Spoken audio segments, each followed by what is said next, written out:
How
you doing, sir? Everything good?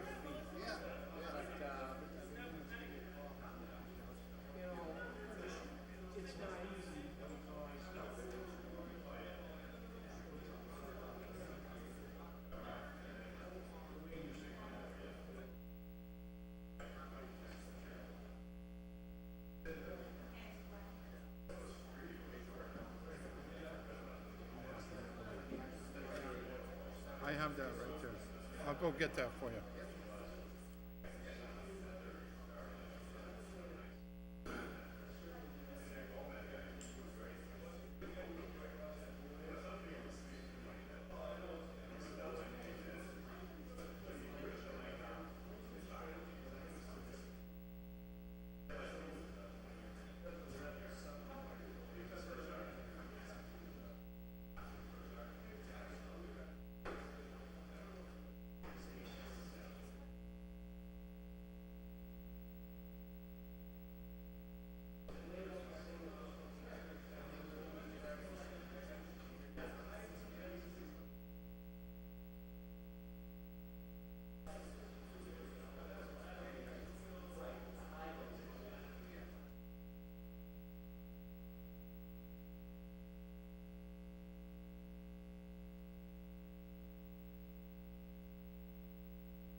You were able to.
When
you gotta figure out what they do for the, what percentage they want.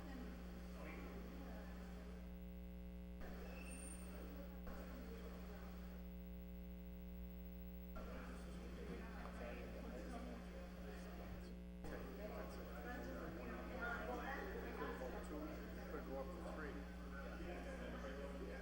Hi, Jim. Good.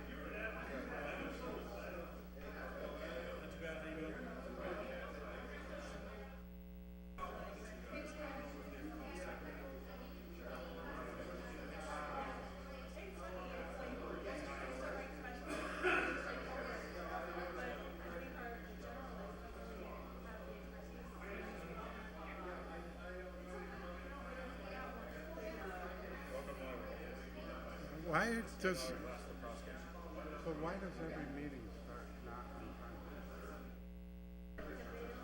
Why are we the only ones here? Why are we the only saps that show up on time? I don't know.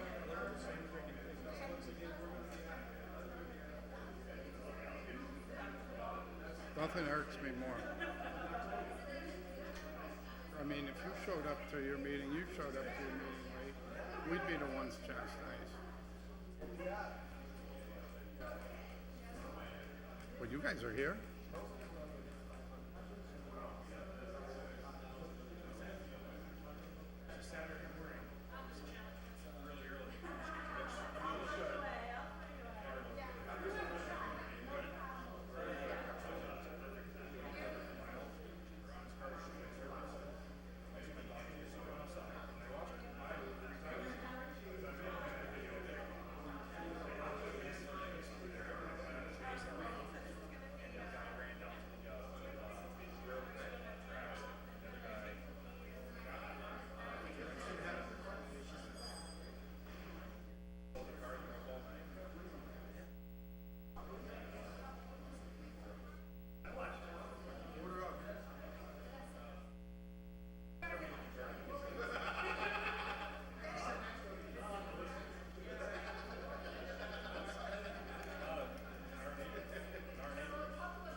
If it's an informational meeting, can we just start? Yeah.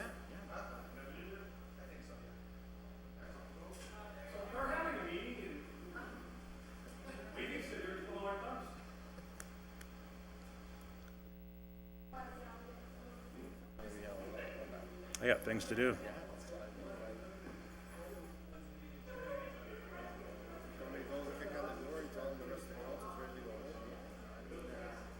Why, where is he? Oh, he is?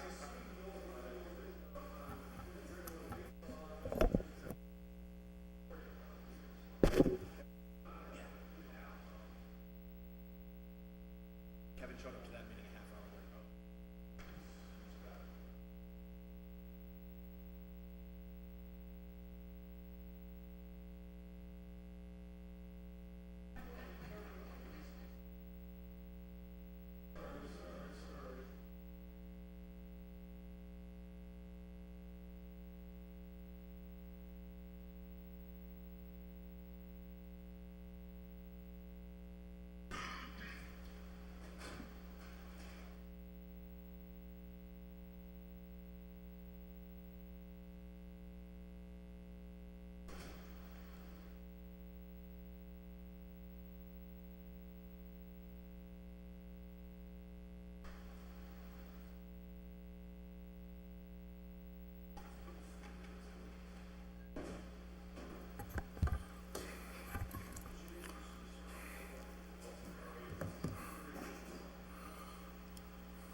Welcome, everyone. I'd like to call this session of the Holyoke City Council to order. I'm going to serve also as the clerk tonight, so I'm just going to kind of go around the room and just recognize those members present.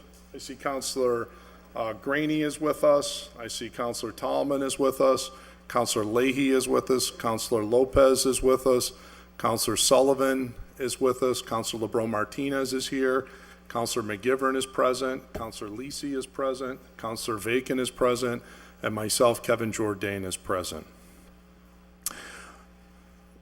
We're going to have a whole list of people for this evening, but I would just say, councilors, if there's any departments that you want to have called in other than those that are already listed in the original email communication, just for the record, we have police and fire tomorrow.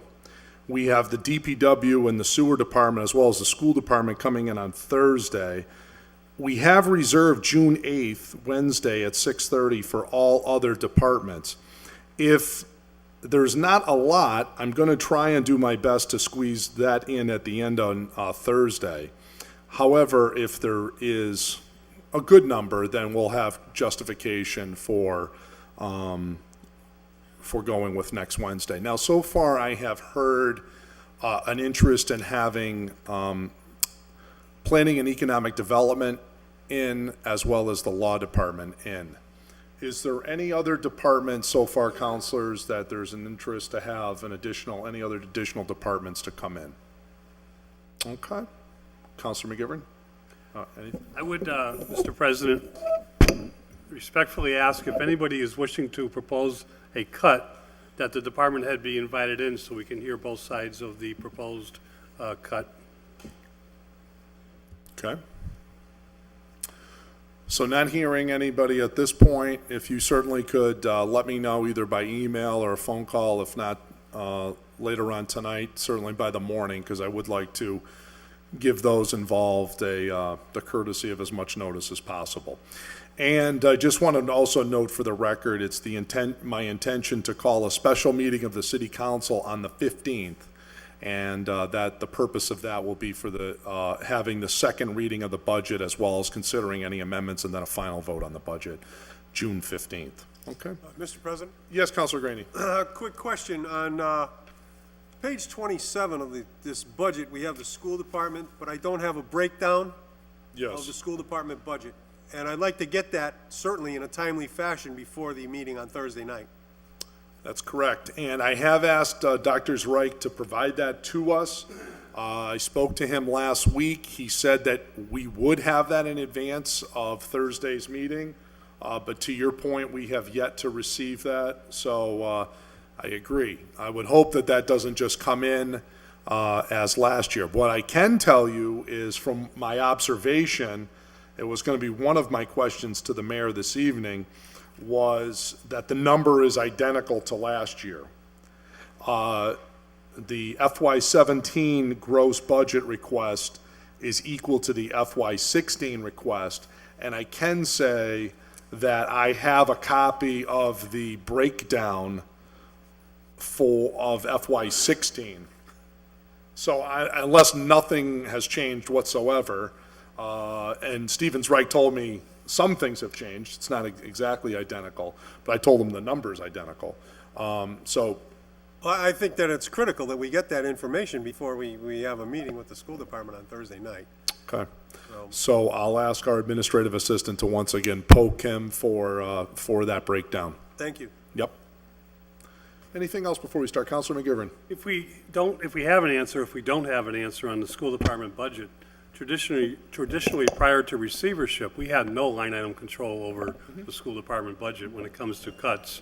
And typically, if we cut anything from the net school spending, we would lose, chance to lose all of our Chapter 70 dollars. Is there anything different that you know of, or can we get an answer prior to Thursday? If because the school committee does not have line item control, does that mean the city council does? No, we still do not have line item control. We only can control the gross budget, but I can tell you that the city of Holyoke appropriated $8,438,365 more than net school spending last year. So unless we're going to cut greater than $8.4 million, we're not cutting into net school spending. Was that amount with our approval? Was that amount with our approval? Yes. By voting for $64 million last year, you voted for the amount of net school spending required plus the non-net that we... Because we asked a lot of questions with that last year, and that was not the answers that we received. Yeah. Right, and I would point to the budget summary, and we're told that we are going to get this on Thursday, and we were also, like to Councilor Graney's point, we were promised this in advance, but we'll make sure you get this, but that's... Well, one way to get it, Councilor Graney, is we'll just cut the entire item, and then maybe we'll get it with straight answers. Yep, that's one way. Councilor Sullivan? Back to the previous about other departments, I'd like to see the computer system administration. Computer people System here. Administration, okay.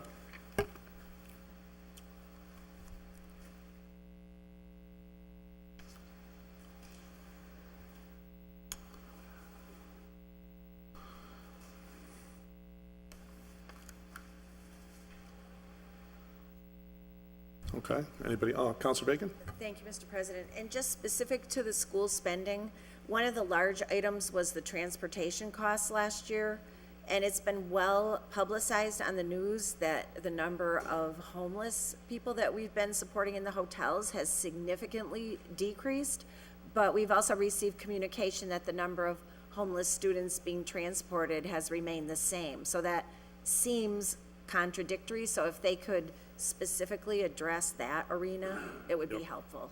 I did tell him that 57 Suffolk Street and school transportation were going to be the source of a lot of questions, and make sure that they come prepared with full explanations as to where we're at with that. Thank you. So he said he would do that. Anybody else? I just want to recognize Councilor Bresnahan has joined us as well. Okay. All right, without further ado, if it's not too much inconvenience, unless you guys, do the speakers mind speaking at the microphone there, or would you rather prefer to come in and have a table to sit down at, or no preference? Huh? You need a table, okay. Diestato, Michael, would you be kind enough? You're traditionally the hot seats. If you could, huh? Usually we have them sit at the desks instead of swarm, because then their back's going to be to these counselors. Okay. All right. Our first presenter is Mayor Alex Morris. Welcome, Mayor. And Bellamy will be coming up also as our auditor, and I also notice our auditor designee, Harry Chadwick, is also here. Harry, you're welcome to join them if you wish. You're fine? Okay, very good.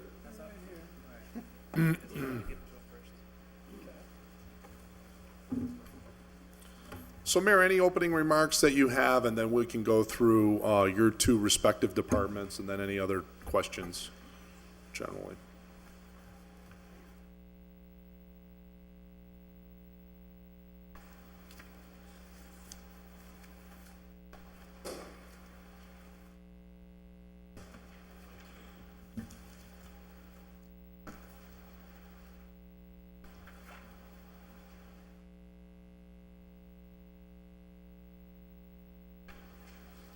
How you doing? Good, thanks.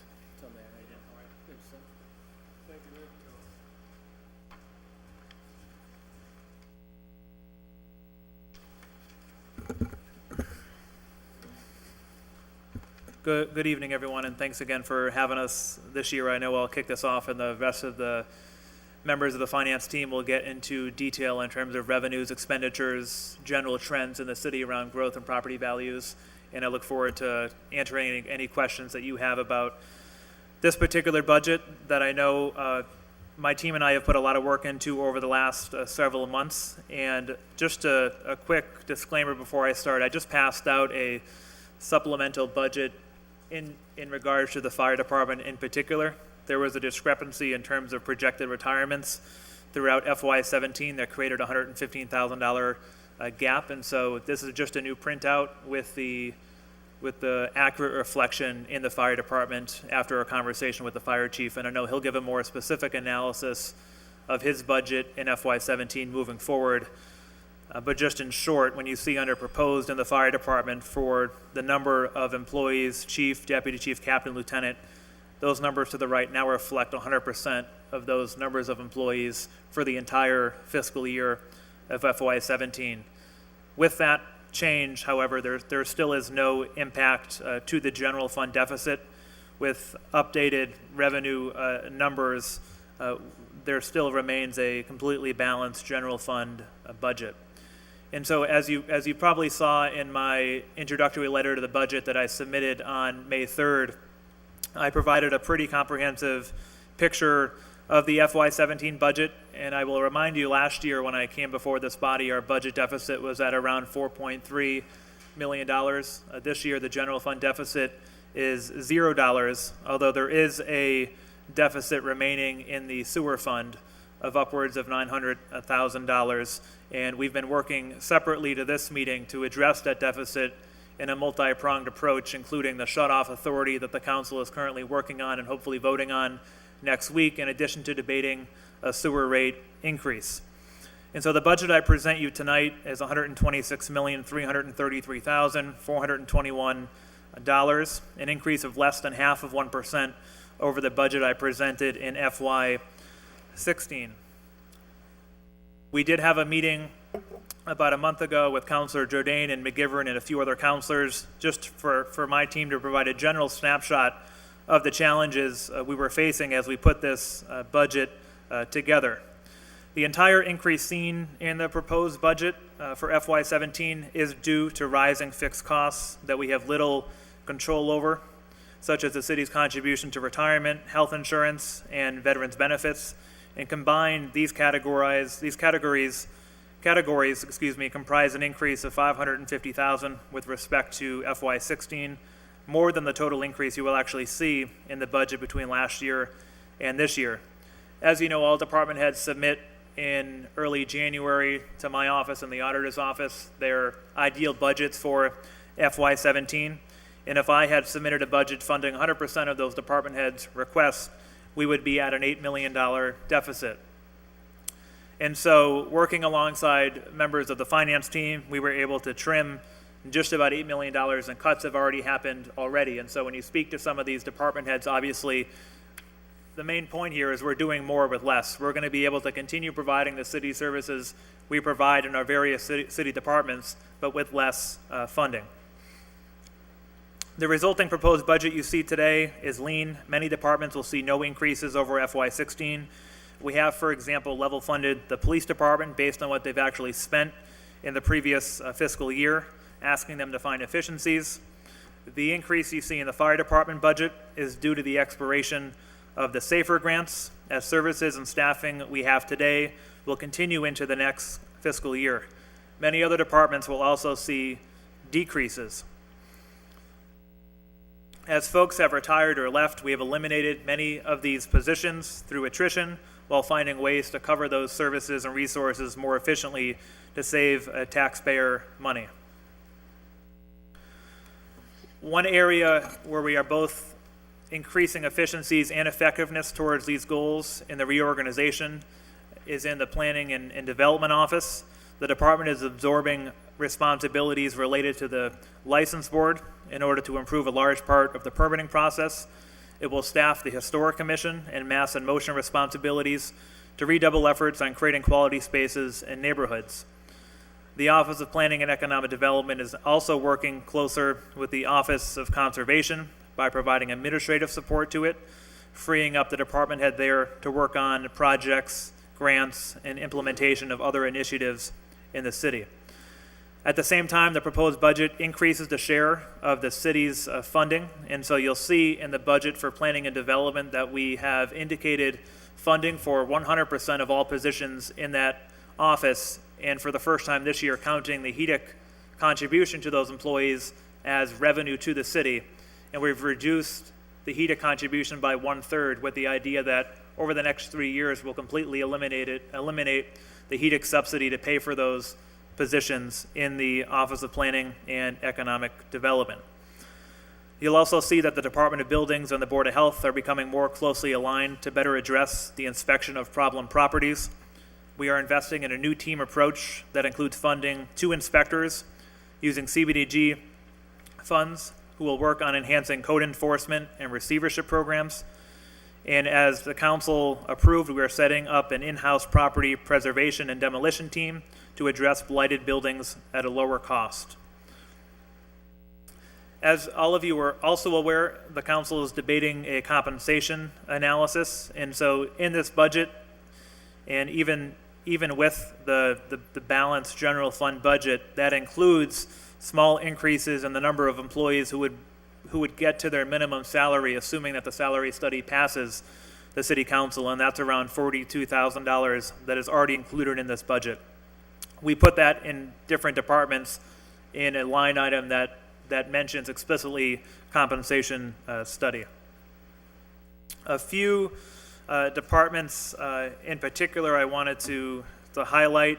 The law department in particular, and I hope that Kara and the law department will have an opportunity to present their budget specifically. We see savings in that department.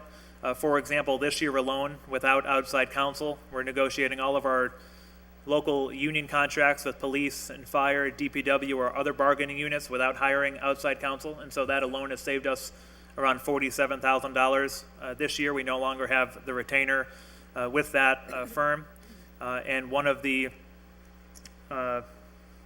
positions was also not filled last year, and we just made a promotion to an assistant solicitor. And so despite the proposal for FY17, it's still proposed to be less than what was approved by the council last year. I do want to recognize the relatively new director of the senior center, who despite having contractual raises for all of our employees in the union contract, presented to me a level funded budget compared to last year, and so I wanted to publicly commend her leadership of the senior center for providing those services there as well. The school transportation issue I know will come up, and I know the school department will be in at some point this week, I believe Thursday night. There's around a $800,000 potential gap in school transportation, although it's not considered a deficit by any means. And so total transportation costs had been projected at $7.1 million. And last year, that transportation cost was also projected at $7.1 million. Last year, I budgeted $6.3 million for transportation. And so the school department at the time had projected an $800,000 deficit. I felt it was in the city's and the council's best interest to hold the school department accountable by identifying carryover money that is unspent in the school department budget that they could then use to balance or to make up the $800,000 difference. We were happy to say that this year they were able to do that without coming back to the city for that additional $800,000. Mind you, the city has no obligation to pay a dollar towards school transportation. The city of Holyoke has been very generous with school transportation, even with the $6.3 million. We're not obligated, number one, to pay for transportation, nor are we obligated to reimburse the schools for charter school reimbursement if the city of Holyoke has opted to always do 100% and will continue to do that. Yet by creating more efficiencies and identifying unexpended funds in the school department budget, they were able to shrink that deficit to zero this current fiscal year. And so when I thought about the projection again this year, I thought it was in the city's best interest, and as mayor, and keeping the taxpayers in mind, that I would not fully fund the 7.1 to again hold the school department accountable to that amount of money and apply some pressure for them to identify that difference once again. There's also some low-hanging fruit within that contract and how they deliver school transportation that would potentially result in some savings for the city. For example, Springfield Public Schools has around 25,000 students compared to our 5,500 students, yet the city of Holyoke and the city of Springfield pay the same amount of money for special education transportation. And so the new special education director for the public schools is closely examining transportation options for students. We also pay about the same for school bus monitors and crossing guards. In Springfield, they do a couple of those operations in-house. And in the contract we have with the private company, we pay about $25 an hour for these bus monitors and crossing guards. And so the point of the story here in terms of school transportation is that school officials over the years haven't done enough to keep those costs low, and they've always been paid 100% out of the city's general fund, which then comes at the expense of other important things that the city needs to invest in. This message has been clearly communicated to Dr. Reich and his team, and I want to commend him and their finance director, Mr. Soto, for the work they've been doing in collaboration with the city to bring that expense as low as possible. Another example is we're the only district in Western Mass with a high school contract with PVTA that provides a full-on bus pass at all times, summer, after school, weekends. In Springfield, for example, the student gets a bus pass to get to school and to get home. And in Holyoke, the city has been paying for unlimited bus passes for every high school student in the city. And while there's merit to that investment, it also comes at a time where the city needs to save as much money as it can and replicate what other cities are doing in different districts. And so despite the fact that $6.3 million is in the budget out of 7.1, we believe that the school department, working alongside the city throughout the next few months, will be able to identify the money to make that work in the FY17 budget. The sewer budget, I know we've talked about briefly as well, and we're working together to balance that. I know I've advocated for a 60-cent increase in the sewer fund, and I think if we were to be conservative, even if we were to implement, and we will implement the sewer shutoff policy, and that'll result in the collection of hopefully hundreds of thousands of dollars of money that's owed to the city, although we don't expect to overnight recapture 100% of that, and that is why we are asking for a 60-cent increase. And I know there's been some conversation and consensus around something lower than that, potentially 20 cents or 30 cents, or do something over the next 2 to 3 years. But I would remind you that if an increase is smaller than that, then we will no doubt have to come and use free cash or general fund money to balance the sewer fund. And so that's a debate and conversation we could have at a future date. But we haven't seen an increase in 2008. And obviously, if we had seen incremental increases since then, similar to the water department or gas and electric, we wouldn't be in the situation of having to debate a larger increase at one point today. But 60 cents is smaller than the increases that were debated last year and the year before.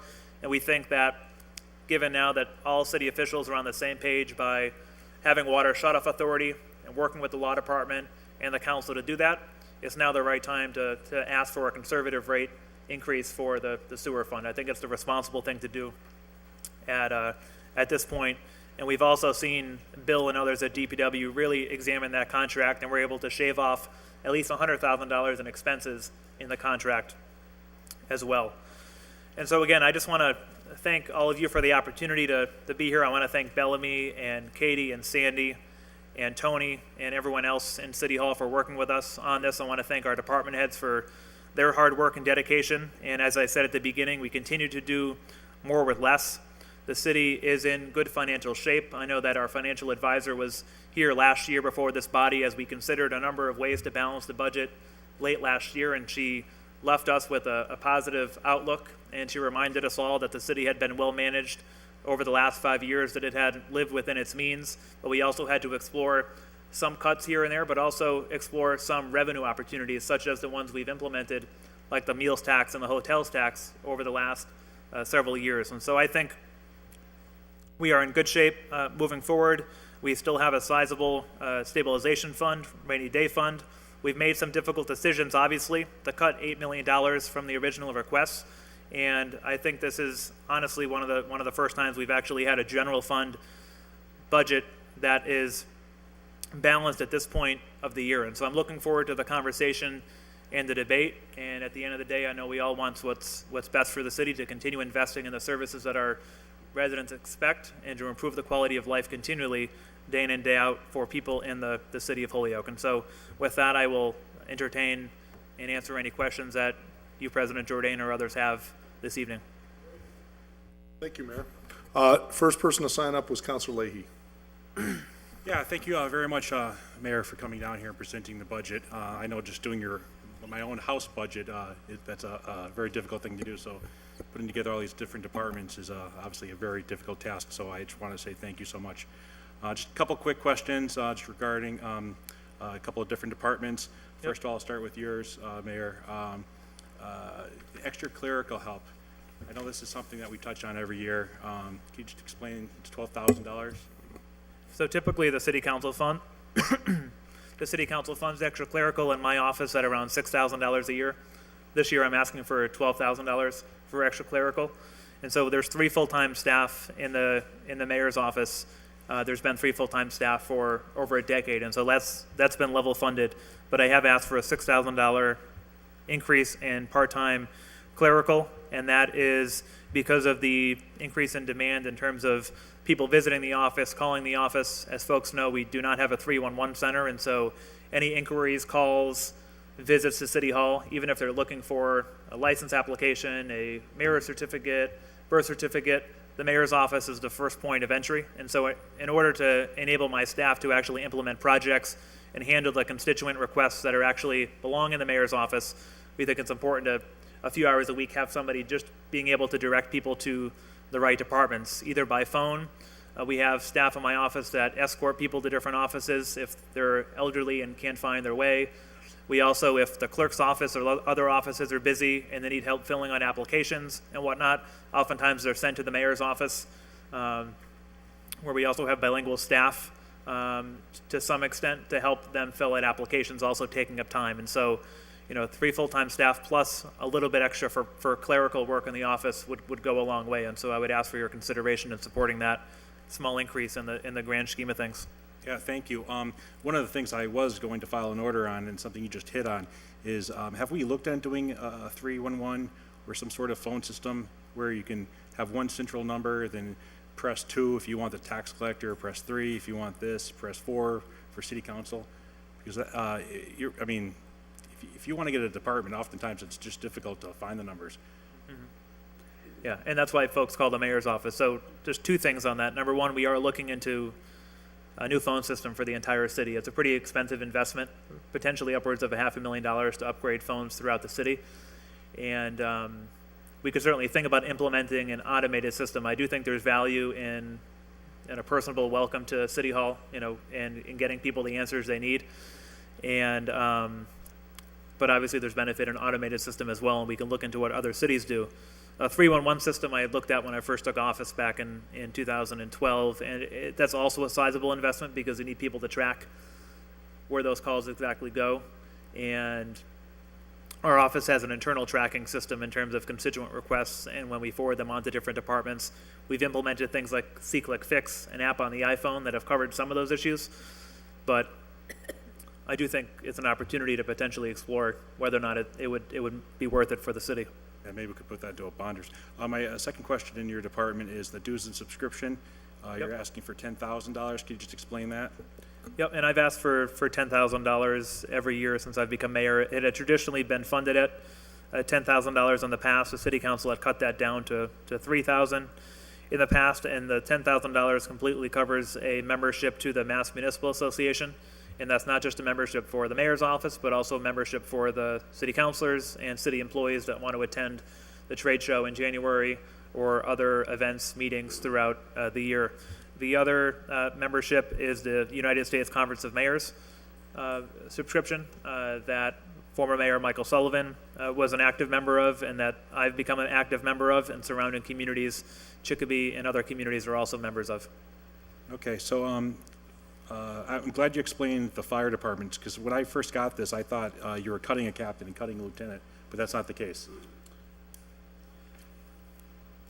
No, so the staffing for the fire department is level funded exactly as it is today. Okay.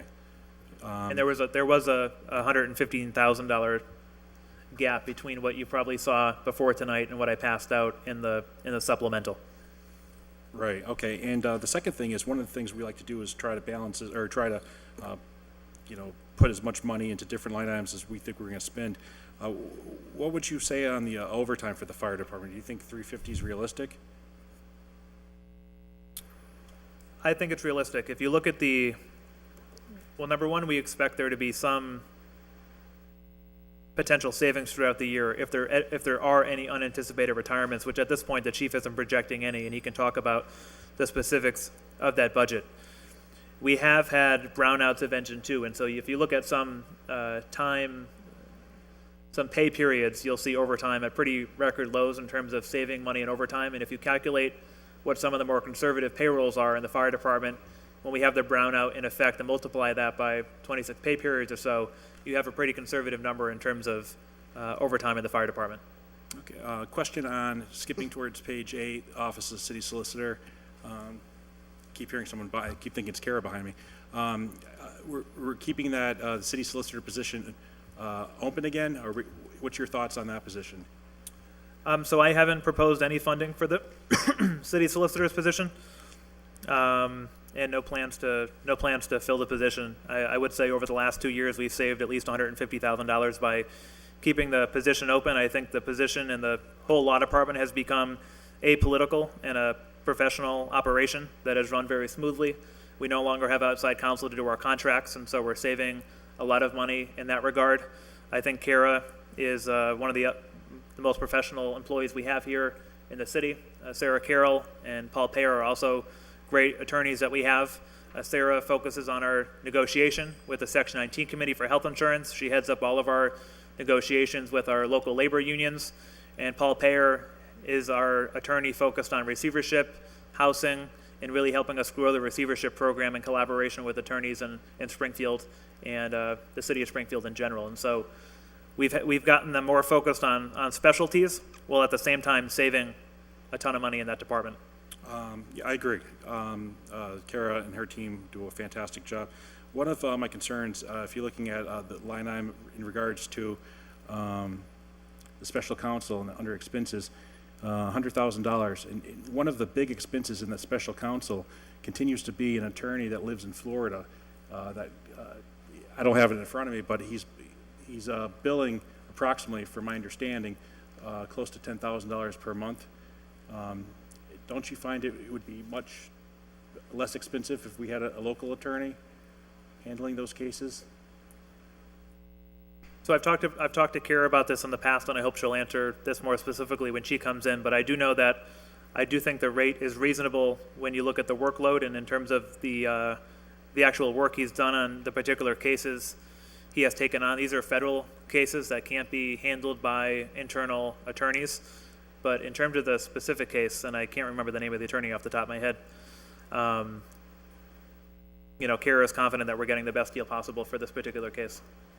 Yeah, I just think, and I do agree with the work that he's done seems to be very good. However, there's, probably 2,000 attorneys, in this area that can handle civil cases and federal cases that are local. That's just, obviously one of my pet peeves. You guys have all heard it before. I'm almost done. Just a couple other questions. One is skipping to health insurance. I know we have individual plans for the employees. When the two gentlemen came here under Councilor Jordan, when he brought the two people in, which was a great meeting, one of the questions I had asked is if we switched over to the state's GIC, what kind of cost savings that would be. Do we have any thoughts about going to the state GIC plan for our employees? Yeah, so every year, every city in Massachusetts is required to officially explore going into the GIC. And if cities and towns of Massachusetts don't enroll in the GIC, we have to give a financial justification as to why, and that has to be approved by the Secretary of Administration and Finance. And so every year, the city is able to justify that, number one, we save money by having our own plans, and number two, we have better plans compared to the GIC. You can only enter the GIC 2 times a year, and once you're in it, you're required to be in the GIC for at least 3 years. And so in collaboration with the Section 19 committee, we've continually been able to financially justify not joining the GIC. Number one, it wouldn't save the city money at this point. Number two, the plans wouldn't be as good for city employees. And number three, there'd be no local control of the plans and the options that we have. And just, I worked for the state for some time, and I remember having the GIC. I think I had Tufts PPO, and I thought it was a fantastic health plan. Then I switched, and I was on the city's insurance for some time, and Health New England, and I remember it being awful. I remember it not covering anything, but maybe that's just my case. My next question is regards to the school department. I'm skipping to the schools. What are our thoughts? What are we doing about, they call it Taj Mahal, 57 Suffolk Street? I know Dr. Strikes can come in, but he can't really sell our land, our property. So what are our thoughts on that? So we just finished we hired a firm to do an analysis of 57 Suffolk. And so one of the options on the table is for the city to purchase 57 Suffolk. And we've done sort of a pro forma of the finances of what that would look like. And so the estimate of around $400,000 a year, which includes rent plus utilities, to have the school department at 57 Suffolk essentially would pay for itself after 3 to 4 years if you calculate how much we're paying annually in rent and then deduct what we would be collecting in rent from those tenants that are actually renting office spaces at 57 Suffolk. And so we've been given that pro forma. We just finished, we actually just got the inspection report of the building, and so now we have a general idea of the quality of the building. If there's any huge issues, if we were to take ownership of it, that God forbid we take ownership of it and a week later we learn that it needs an entire new roof or elevator or things like that. We're still looking for the elevator report to come back to the city. We have everything else as part of that report, and we feel like once we have a clear picture of that, we can make an educated decision moving forward. We estimate that the purchase would be around $1.2 million, and I would suggest we issue that expense as part of a larger bond package that we're exploring jointly with the council. And so we're hoping to get that report quickly and to make a decision in regards to that investment. See, the reason I have an issue with that is because we also would need the parking lot across the street too that we gave away for the employee parking. But it's been a while since I've been in that building, but the last time I was in it, it seemed very old and outdated, and quite frankly, it just seemed like a dump. And so I think we'd have to just modernize it. That's a talk for a different day. Mm-hmm. Jim, I have a bunch of people in the Yeah, queue. I understand. I have one last question. Is there any additional money put into this budget for opioid use? Trying to do something about the heroin epidemic that we see in not only our town, but all the surrounding towns?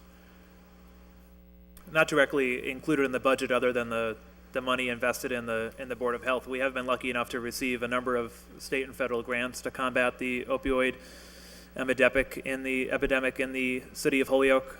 Obviously, number one, the needle exchange program has been effective in connecting people with treatment. They've done over 25 overdose prevention workshops, and Holyoke was actually one of the only cities in Western Mass to see a reduction in overdose deaths. In 2014, we had 10. In 2015, we had 6. Compare that to 18 in Chicopee and over 30 in the city of Springfield. We also, just today I met with the mayor of Brockton. I drove out to Brockton with Captain Moriarty and Officer Emil Morales to explore replicating what they're calling the Champions Plan, in which the police department would serve as the first point of entry for those folks seeking a treatment. And so essentially they arrive at the police department in Brockton, and first they're checked for warrants. And if they have a warrant, they have to clear that up with the judge before they can actually enter the Champions program. what we learned today also is that the average wait time for a bed in a detox center for someone that goes to the police department is 41 minutes compared to 6 weeks if they go through the drug court in Brockton. And so it was pretty amazing that just in the 90 days since they've opened the program, and they opened it on February 29th of this year, they already have 65 people that walk through the police department to get help. And only a handful of those actually had warrants. But it's been a pretty effective tool in Brockton. And mind you, in Brockton last year alone, they had over 126 overdoses, deaths in their community. And so the epidemic there is huge, and they've made the courageous decision to replicate what's happening in Gloucester. And I think it's upon us as government officials to do everything we can to make it easier for people to get the help and treatment that they need. I know one of those steps is also the Veterans Court that officially opened in Holyoke, and they're using the space in the annex, and a few of you were at the War Memorial Building to celebrate the official opening of that court last year. But for those folks that have mental health issues or substance abuse issues, not getting put into jail, but getting the treatment and help that they need. And so I would welcome and explore additional investments in this epidemic. But again, I think it's an all hands on deck comprehensive approach to making a difference here. Thank you, Mayor. Counselor Graney. Thanks, Counselor. Yeah, Mr. Mayor, my question on line item 57,300 has been answered, but just to piggyback what Counselor Leahy said regarding 57 Suffolk Street, have you done an extensive study, or are you going to do an extensive study of those fire escapes that are outside the building that would be the main evacuation route in case of a fire or disaster? I don't have the report handy in front of me, and so I'll have to check with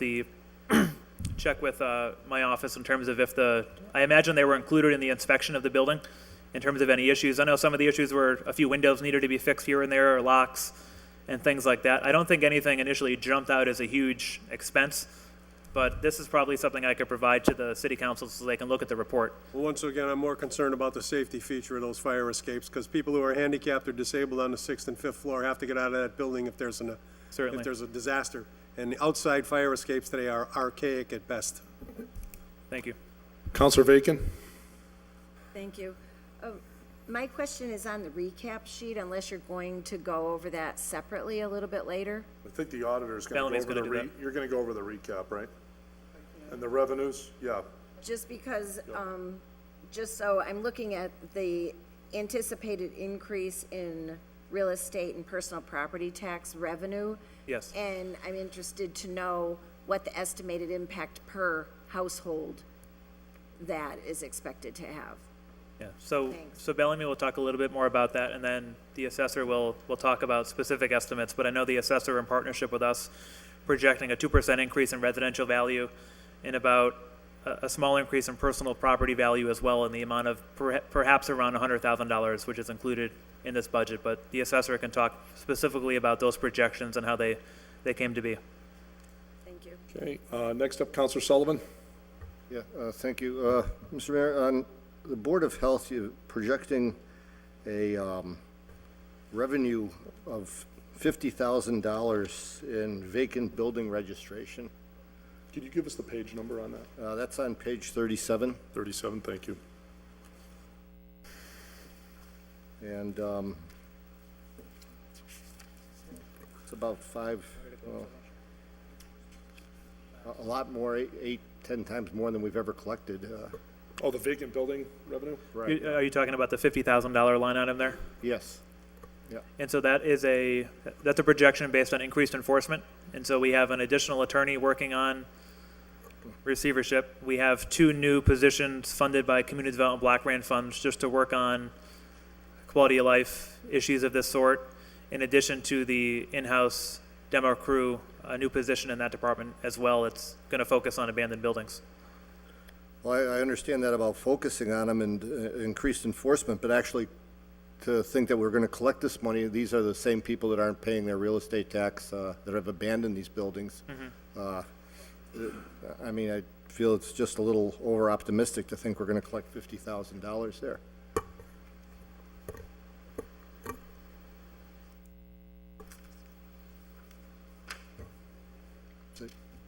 And I believe that projection was provided by Damien in the building department based on the abandoned buildings we have in the city and actual enforcement of it.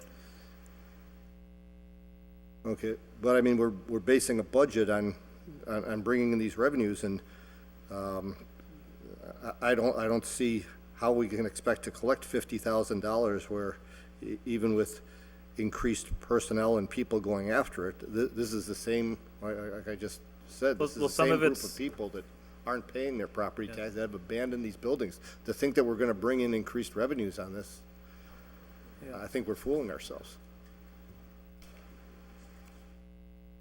Well, a couple things. Number one, it's the difference between no enforcement and enforcement. And so some of the properties haven't been contacted at all for it.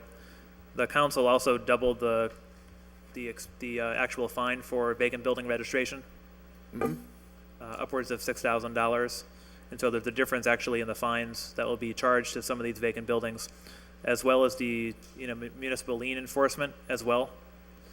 And so there's two new tools that the city will be able to use moving forward in terms of raising that money. Okay, thank you. And we could always do a mid-year, if you want to know, quarterly or 6 months from now, 6 months into the fiscal year, where are we in terms of meeting that goal? We'll be happy to provide that information. And we could always adjust that number based on actual revenue collected to that department. Okay, Mayor, I have some questions for you. Number one, where can we find geriatric authority revenue? And where is that appearing in the bag of tricks? Since it's not associated with any particular department, it's not in this book. Okay. It's- So where will we see that appear? Well, it would be included in the tax recap as in one of the categories, but it's just not in the budget book because there's a whole bunch of revenue accounts Okay. that don't tie to a particular department. Like, Wouldn't it be appropriate, though, to perhaps consider it to be located under the DPW? Because we put the expenses for the maintenance of the geriatric authority in the budget. It would seem appropriate to me to put the offsetting revenues there. good idea. Okay, thank you. That's what I'm here for, Some suggestions from time to time. Mr. President, Even a broken clock's right twice a day, Yes, Counselor Bacon. if I may, I would just offer that last year it was included on the recap form under license and permits line. Okay, licenses, permits. Okay, thank you. That is correct. And we'll get the full recap sheet, right? You'll provide that to us tonight, or, so we have the full articulation of the revenues in your presentation? Okay. All right, maybe you can email that around to everybody. Oh, okay. Great, I'd love to get my hands on that to review. I actually do read all of that. Mayor, thinking about salary increases, you referenced the salary study, which of course, as you know, has not been adopted by the council yet. And so, if we don't pass that before July 1st, do those increases or those lines automatically turn into a pumpkin, or do we need to actually cut them if we don't pass the salary increases? How does that work? Because there's no statutory authority to support them, but they're in the budget anyways at this point. They would, in the final budget printed by the auditor's office, they wouldn't appear. And so the bottom line would decrease by that amount of money. Okay, thank you. We wanted to give the council an idea of what that impact would impact. be on each particular department. Great, thank you. Second question I wanted to ask you in the same genre is building commissioner, I see is in here for a $7,000 raise. The Wisteria-Hearst director is in for an $8,500 raise. I see that the city engineer is in for a $16,000 raise. In light of where we're at financially, do you think we can support raises that are So- above, 3, 4, 5%? I mean, some of these are 10, 20, 15% increases, 12% increases. Can you touch on that? So. Yep, so you mentioned three positions. You mentioned director of Wisteria-Hearst, city Yep. engineer, and building commissioner. Yes, sir. Only one of those is a raise. So the Kay Preisler, the director of Wisteria-Hearst, was hired at that rate, and we actually came to the council to adjust the difference between what the previous director was making and what we hired the new director at. And so that would keep her pay at a consistent rate, and we actually needed a transfer from the council that you approved to pay her at that rate just a few weeks ago. Number two, the $16,000 discrepancy between city engineer in the previous budget and city engineer this budget is that the 83,000 reflected in the budget is at the rate in which Bill Fuqua hired the new city engineer at. And so that is what the city engineer is making at this point compared to what the previous city engineer was making. The only raise that was included in your list is the building commissioner with a $7,000 raise. Number one, a reflection of a raise for the first time since he's taken that position. Number two, he's a member of the Professional Supervisors Association, and so that's negotiated through that collective bargaining association. And number two, it's due to additional responsibilities now put in the building department with the in-house demolition crew and additional staff in that department. And so because of the additional responsibilities, additional staff, additional supervision needed by the building commissioner, and increased workload and impact that the building department will have in the next fiscal year, we impact bargaining that with the professional supervisors, and that was the agreement that we reached. Okay. Now, if we look at page 22, which is the building department, it looks like expended in 15, I'm not sure when he started, but was 65,000. The next year it went up to 67,000 in the current budget, so that is an increase of $2,000. This year it went up, as I stated, 7,000, so. Cost of living adjustments in the professional supervisor's contract. COLAs are raises. When you get more money than you used to get last year, that's a raise. Raise, COLA, More money, whatever, I mean. more money that that I signed, yep. Yeah, no, and I agree that, but I just don't want it to be out here, the gentleman never has received a raise. He's receiving annual increases. Indeed. Okay. So, just wanted to get your thoughts on that. You mentioned in your comments that we're eliminating the HEDIC subsidy, or that's a goal? We're not eliminating it completely this year, and so if you were to look at the Office of Planning and Economic Development budget, let me see what page it's on. 16 and 17. By first look, you may look at comparing what was budgeted last year and then budgeted for the next fiscal year. You may at first glance say, oh, there's raises happening here. That's actually not the case. And so we provided some asterisks at the bottom. So this is assuming that the city funds 100% of the salaries in that department. And so you may know that the director, the assistant director, and the development specialist, a portion of their salaries have always been paid for by HEDIC. And so the council president last year suggested, why don't we calculate the HEDIC subsidy as revenue to the city and actually make it appear as if we're Yep. paying it all in the budget. And so we So you took see the that full cost. Yeah. piece of suggestion, you see the full cost, and so people aren't confused as to what folks are making and what we're actually spending Yep. in the personal services end of this particular budget. But with that said, we had initially wanted to 100% this fiscal year eliminate the HEDIC subsidy, but we realized that just financially wouldn't have been able to make that possible. So let's do that over a 3-year period. And so the city is paying 1/3 more this year towards those salaries than it was last year. Next year, we hope it would be 2/3. And then 2 fiscal years out, the city would now cover 100%. And this is due to HEDIC, the resources that HEDIC has, that they should be investing those resources into what they're actually charged to do and not have constant negative returns by subsidizing city staff. Okay. All right, so we think that's a good idea that they don't give money to the general fund? I mean, we wanted, at least me, I'll only speak for me. Kevin, wanted to have the full appropriation, the amount that goes, but I didn't want to stop getting the money from HEDIC. I mean, it would seem that those monies would go to the general fund, but now HEDIC is not going to be paying the city the monies for the use of these staff. I mean, there was a reason historically, I'm sure Joe is even more familiar because he's more intimately involved with HEDIC than I am, but there was a reason why these positions, we were receiving those subsidies. True, and so it's two separate points. It just so happens that we think it's a good idea that we reflect what the actual salaries are, Yeah, that's a good regardless idea. of how much we're paying for the subsidy from HEDIC. Point two is we think it's a good idea, or I think it's a good idea, and others think it's a good idea that the city contribute more to these staff based on their actual responsibilities. HEDIC doesn't occupy 100% of their time, and the Planning and Development Office is already incredibly busy.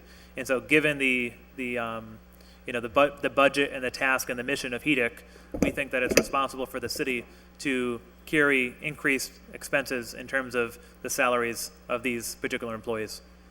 Okay, it's just that that is a loss of municipal revenue. Joe, you want to touch on that? Real quick, the historical answer is, HEDIC, yes, always has paid for the staff that they used. Back when the city was in dire straits in the early mid-90s, HEDIC saved a few positions above and beyond what HEDIC used, with a promise that the city would reduce the level of HEDIC funding back to normal. That's never happened. But that numbers, we can look into that, Kevin, but that's the historical background of it. Yeah, because that's a significant amount of money that we're going to lose going forward if we don't reevaluate that. I would note we passed recently the parking deck revenue, so I'm assuming there's a projection for the 100,000. That was a number given to us last year. We should have the full That's included, yep. benefit of that for this fiscal year. On the school transportation, I believe I heard you correctly, that you said that in the current budget, FY16, its transportation is funded at 6.3 million? Yes. Okay. I'm looking at a sheet before me that says that the budget was $5.8 million, and that was what was used to calculate the $64,135,044 number. So where do you come up with 6.3? I have 5.8 on this sheet.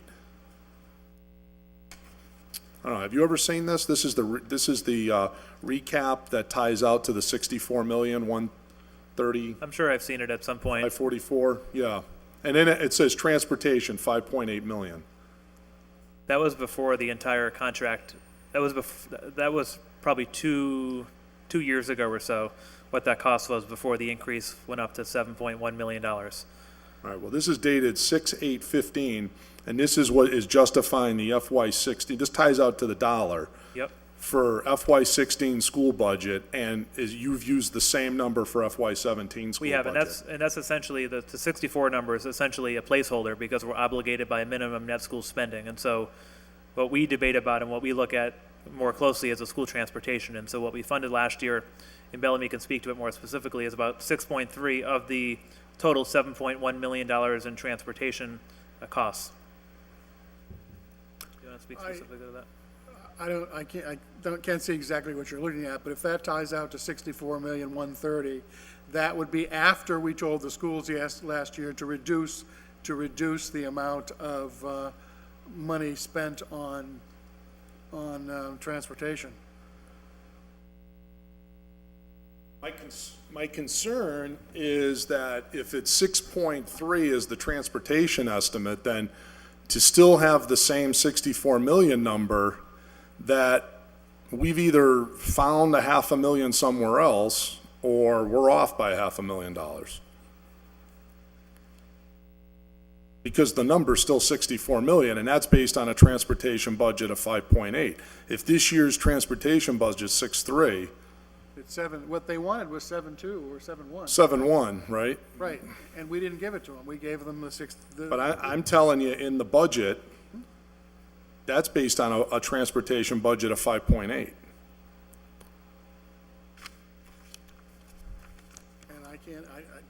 I'd have to look in my files to see what this compares to for last year. All right, we might want to look I don't know off the top of yeah, my we head. should, if you guys could look into that and get back to us by Thursday, that would be appreciated, because that's when the school department comes in. Let's see here. Mayor, you mentioned, I think I heard you say something to the effect of you would like the sewer increases to be at the same pace that we've been doing the water department increases? You would like it to keep pace with, if we had done what the water department did? Well, that's not essentially the pace or the rate. I just, in terms of, I think ratepayers are more open to seeing smaller gradual increases over time than Right. every 8 years or so seeing a bigger increase than would have, let's say we had raised the rate 60 cents over an 8-year period. It would have been much smaller of an impact to people than a one-time 60-cent increase in the sewer fee. And I don't know exactly what the rates have been in terms of the water department or gas and electric over the last 8 years. I was more speaking to an overall concept of what I think would be suitable or acceptable to ratepayers. Okay. The water department has only had one increase since 2009. It was 2 cents. Okay, management fee for United Water. Is that number is somewhere between trying to find the Holy Grail and the Fountain of Youth, because no one can ever put their number on how much United Water precisely makes off of our contract. You're the chief executive. If anybody can get this number, you could get this number. Can you give that to us in the benefit of the people of Holyoke? How much precisely does United Water receive as a management fee? Could we get that from you? You can certainly get that information. Thank you, sir. Appreciate that. You're welcome. If you could get that to us some point before June 15th, I'd be a really happy camper. Second question is short-term debt. You've appropriated a request here for interest on short-term debt. There's a request of $10,000. Is there a proposal to do any short-term borrowing? Generally, that's indicative of a community with cash flow problems. And Where is this? let's see here. I'll see if I can't find this for you. Are you still talking about the sewer budget? No, actually, page 46, I stand corrected, it's not 10,000, it's 50,000. $50,000 request for interest on short-term debt. Can you guys discuss that for a moment? That doesn't sound like something would be a good thing. I think it's next week, as a matter of fact, the treasurer is going to issue some bans, which is short-term debt, leading up to doing an actual bond offering, which will occur maybe July. I'm not quite sure, Sandy, when that's going to. So this will be the interest on the bans that are issued next week. Okay. And those bans cover such projects as a down payment on the money needed for the boiler for the schools, and I forget the other elements of it. She's going to borrow $300,000 or $400,000 leading up to when we do the actual bonding in. Right. And for everybody, just so people are wondering what bands are, bond anticipation notes, you and I, we all. Another project the is jargon. There's that $2 million bond for all the parks. That's another part of this bond that's going forward. And I think Bill has spent $100,000, which is again part of these bans that she has to cover by the end of June. Now, I know it's not a requirement for 5 years to actually go to convert to long-term debt, but maybe, Sandy, we could save this for when you come up to do the Treasury section. I would be interested to know why, if the interest rates are favorable, we don't just do that, and then we could avoid this expense. Just go right to long-term debt. I'll let Sandy answer that.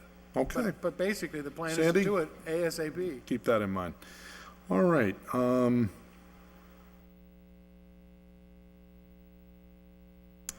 That holds off my questions at this point. Did we have, Councilor Bresnan, did you have your hand up? Oh, Councilor Bresnan, you have the floor. Thanks, Mr. Mayor. Can you just touch upon the creative arts director, the position that's been cut? It's kind of newsworthy. I'm just kind of curious because we had the state come in. You were a proponent for it. I was an opponent to it over the years. I didn't vote for it either time. But my last dealings with Jeff were very positive, and I didn't think it was a total waste of money, as I may have been quoted in the paper. So I'm just kind of curious how we went from having the state come in to advocate for this position vehemently to now having that position completely gone. Yeah, that's a great question, and I appreciate you acknowledging the impact that Jeff made over the last 4 years. And he certainly played a critical role, Jeff in particular, but also the position more broadly.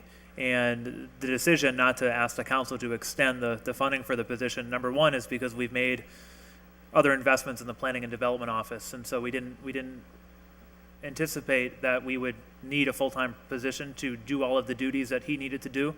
And so some of the duties of that position were about placemaking and making sure that folks in the city knew that City Hall and government had opened up to doing things differently, incorporating art and the way of thinking into the way we do public projects. Or if someone wanted to do a vacant storefront project as a holiday shop, or something around St. Patrick's Day Parade, or how to plan a block party, Jeff oftentimes became the point of contact for people that wanted to plan their private events. And 4 years into the position, we feel as if we've sort of inherited the DNA of what that position is all about, that other staff in the office can now provide those responsibilities. And so, number one, we've incorporated that into being a city that respects and appreciates and demonstrates the creative economy in multiple ways. And we don't necessarily need to identify one person in particular that becomes the creative economy point person, but now everyone in that office essentially understands and knows how to interact with those folks in the public to promote that work. For example, the $50,000 grant we got, one of 7 communities across the United States, to do planning for a public park under the 391 underpass. We have the ability in the office now to work with the programs that he's helped build in the office. He's also served as a board member for the Creative Arts Center. And so when I took office, we were paying $42,000 a year in rent for the Creative Arts Center. And that's now at, I think, essentially zero in the budget that I'm including today. And so hats off to Jeff and the work that he's done to build up the capacity of the Creative Arts Center to deliver a lot of the things that he was doing as a full-time employee here in the city of Holyoke. And so we're also dividing it. So creative placemaking, we feel as if cultural programming that he was doing is appropriate now at the Wisteria-Hearst Museum. We feel like our senior planner now in Office of Planning and Development can do some of the more grant applications that he was doing as well. And so I feel like we've grown a lot from that position. We've learned a lot. The state is aware of the direction we're going, and they support it. And I also think it's an appropriate fiscal decision at this time as well. Just a couple, and I'll be done. The floating clerk position, there's a line item in the assessor's office for about $16,000. There's a line item for the auditor's office, for about $32,000. Is that the same person? No. So it's two. So there's one part-time person that, per the union contract, has to be referred to as a floating clerk. And so I've spoken to Tony and his staff, and so I think they're in the process of hiring a part-time clerk that'll only be dedicated to the assessor's office. And the assessor's office made that clear to me that they didn't want somebody that was floating around different finance offices. They wanted a part-time clerk just dedicated to the assessor's office, and that's what we've provided. Okay. Page 6. I'm sorry. Let's start with page 7. The deputy tax collectors, as we spoke via email, is no longer being funded. Is the senior deputy tax collector, would that be considered a new position? No, I believe that's Debbie Haslam. Okay, so we just changed because of her seniority in the office, the union had negotiated with the city to call her senior deputy tax collector. Was there a pay increase for that position? I think a minor adjustment, less than, I want to say $600 or $700. Okay. I noticed we have the auditor here, or the acting auditor, and we have the new auditor. Do we know when the new auditor is actually starting? Well, I know the auditor has been negotiating and meeting with the council president around start date and whatnot, so I would defer to the council who appoints that position. Later in July, I understand. In that position, I noticed that there's actually maybe a $5,500 pay increase from what we were paying the acting auditor to. We were paying the acting auditor $69,346, and it looks like proposed by the mayor for this position on page 3 is $75,000. In fairness to him, that's my suggestion. Okay. Yeah. Do you anticipate the fire department having any more brownouts this fiscal year? I do. Okay. Yeah, I think it's been an effective policy that saves money and continues to provide the services that we need. Based on a city our size, the amount of calls we get, and the percentage of calls that actually are deployed that are medical calls and not fire calls.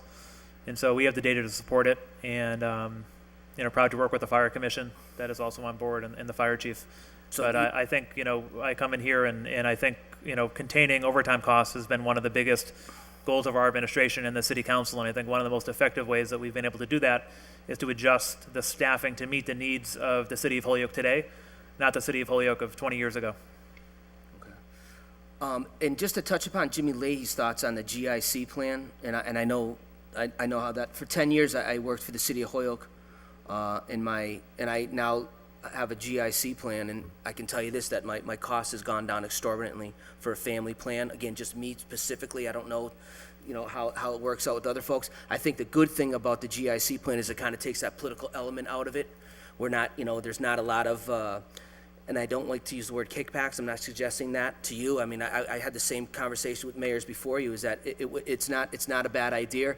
I'd be very interested if we could find out when you said that you have to provide the state that there's, it would cost us more money to do something like that. If that's, I don't need it for the budget hearings, but if there's something out there that you could send my way, because, I mean, my costs went down, almost six, my employer is now paying 75% of my costs for my health insurance plan, and I pay 25%. So I went from paying, 5 years ago, I was paying $321 every 2 weeks. I'm now paying $86 a week. So I'd just be interested and so in seeing our that. health insurance consultants are actually required by law to provide us with this report, because they would essentially go away if we went to the GIC, correct? And so someone has to pay for that share. So if the city's doing a certain percentage today, it's not as if the state will then all of a sudden say, well, the city's only paying, 60% or whatnot. We're going to pay 75%. And so the state also does their own analysis in terms of who's paying for this plan and what they're going to charge the city of Holyoke based on what we've been providing. But I know that our insurance consultants have crunched the numbers, and we'll get you over something. Great, appreciate it. I'm done, thank you. Thank you. Thanks, Counselor Mayor. Sullivan? Thank you. Mr. Mayor, on page 22 on the building department budget, you're only proposing $50,000 for demolition of unsafe buildings. I was extremely disappointed. We spent a lot of, some good citizens and a good crew on the Community Development Block Grant, and they put out $230,000 for demolition. That was slashed to zero. And this now is going from a request of $300,000 down to $50,000. How are we going to take care of this problem? Is there something else going on with grants or something we don't know about here? Yeah, and I apologize that I haven't provided you with all the information. It's just not final at this point. But I was watching the meeting when you and Councilor Bartley had expressed displeasure at my reducing the CBDG allocation for demolition when you saw my final allocations. And so, number one, I would say we're going to be doing a more effective job with the in-house demo crew, which will, as you know, and I appreciate your advocacy for it, will decrease costs in terms of, number one, securing buildings, and number two, demolishing buildings within the city.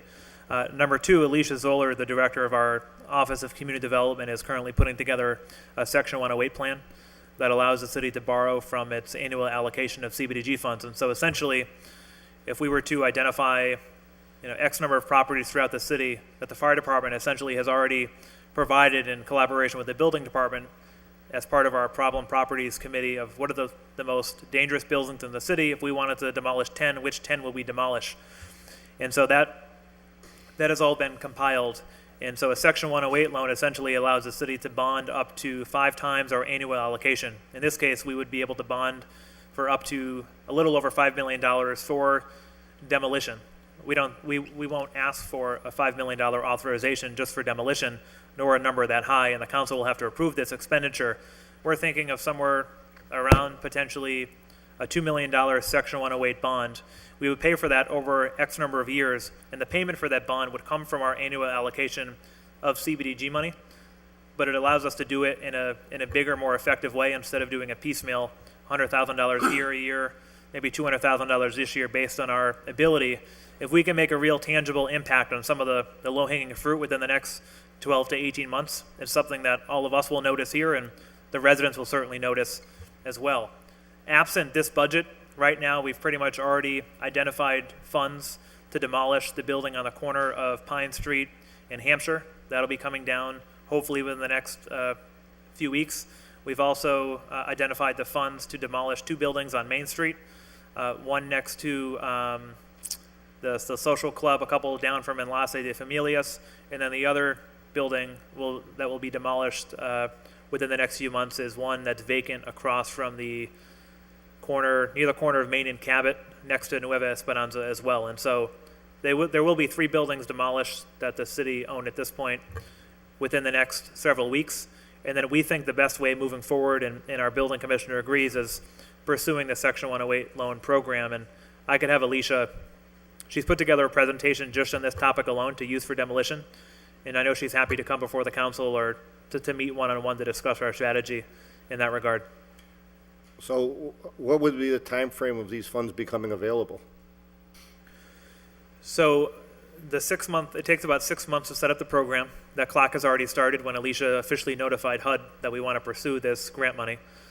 We will finalize the actual proposal of how much money we want to authorize through a Section 108 loan. And the city of Holyoke has never issued a Section 108 loan before, but HUD, based in Boston, the New England regional office, has tried to push the city over the years to be a little more creative with our CBDG money, that other cities are using these tools to make a bigger impact. And so that could be for demolition, it could be for loans for businesses. Different cities do different things with their Section 108 loan programs.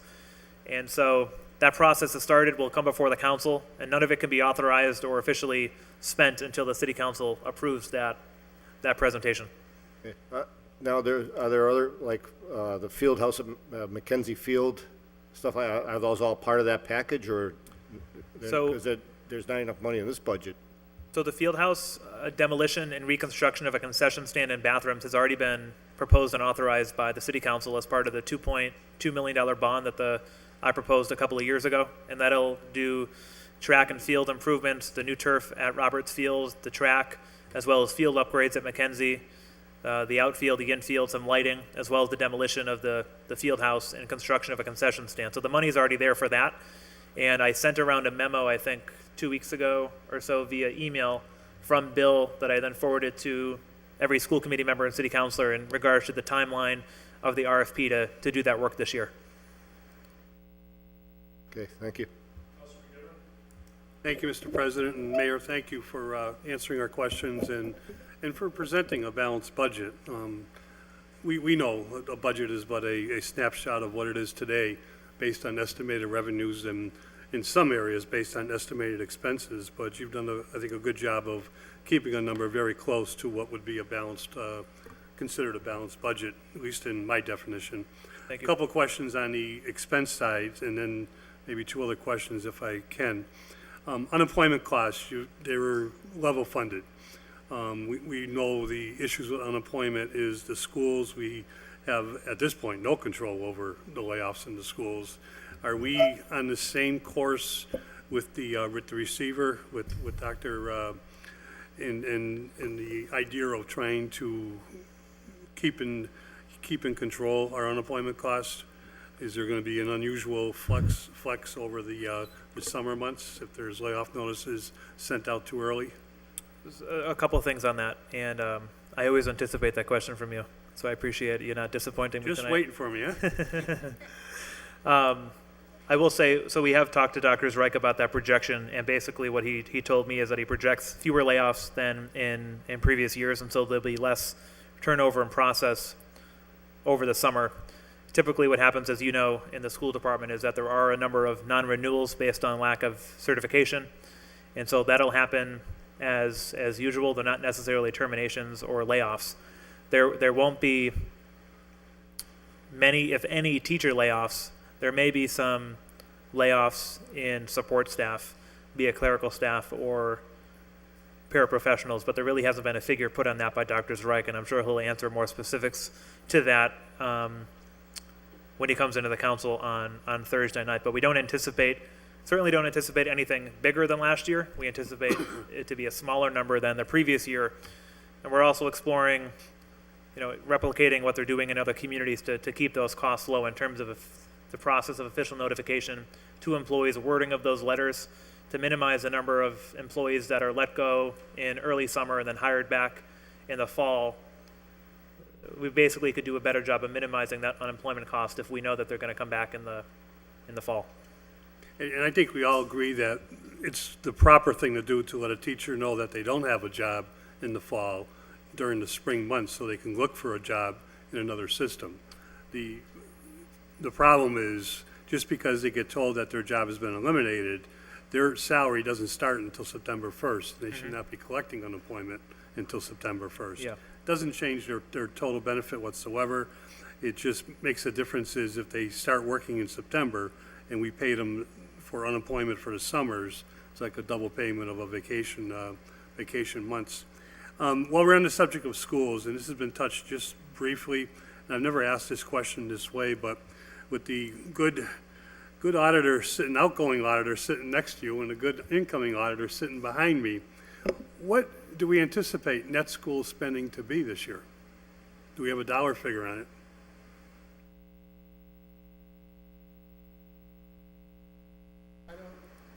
Well, I didn't bring that with me because I thought that was Thursday night's subject, so I didn't bring my files on that. We got a budget based on, I you know, can't- the I expenses can't. that the mayor wants to put through, and he can only expend what is in the recap estimates. Right, And a And big I- part of that is net school spending. right, and I just didn't bring that piece of paper with me tonight, sorry. Something we can get before Thursday night? Sure, I have it right at my desk, I just didn't bring it tonight because that wasn't on the agenda. Mayor, are you advocating, if needed, and I think it's always needed when you look from a school expense side, that the city would go over net school spending this year, or is it a wait-and-see game? That we go over, I would, it depends. I think we meet minimum net school spending and then we make a decision based on the financial picture of the city. And so, in the past, the schools have been able to decrease or eliminate their deficit because they have had the ability to have carryover money. And so that's one of the reasons that we've resisted funding 100% of their requests that are above minimum net school spending. For example, the transportation shortfall that they have projected this year, they were able to cover with carryover money. And in the past, sometimes that has been as high as $4 million. And that's money that could essentially be recaptured by the city, but the city hasn't recaptured that money. They've voluntarily let the schools use those funds to balance their budget year after year. I've asked the school department to give me a figure as to looking in their accounts and what is your carryover money that you're projecting, what's the deficit you're projecting, layoffs, et cetera. And I'm still waiting for that particular figure, but I don't think the city can afford to go above minimum net school spending. And the reason I ask, I think it's always important, but more so now that under receivership, there's no local accountability by line item. There is none that I know of.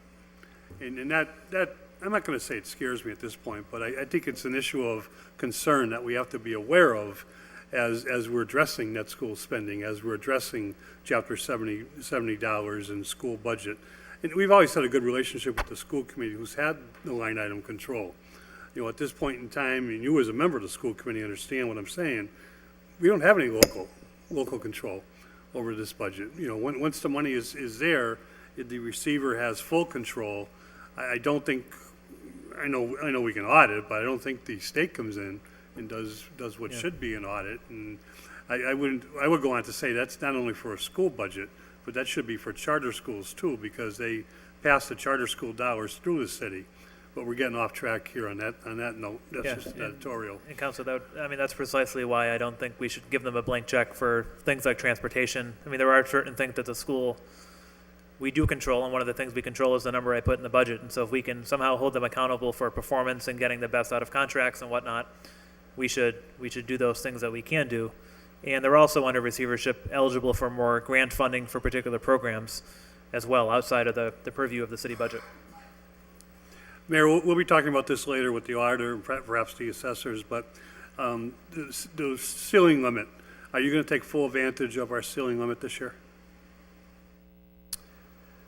I think I'll be more accurately able to answer that question later on in the fiscal year. I would like not to.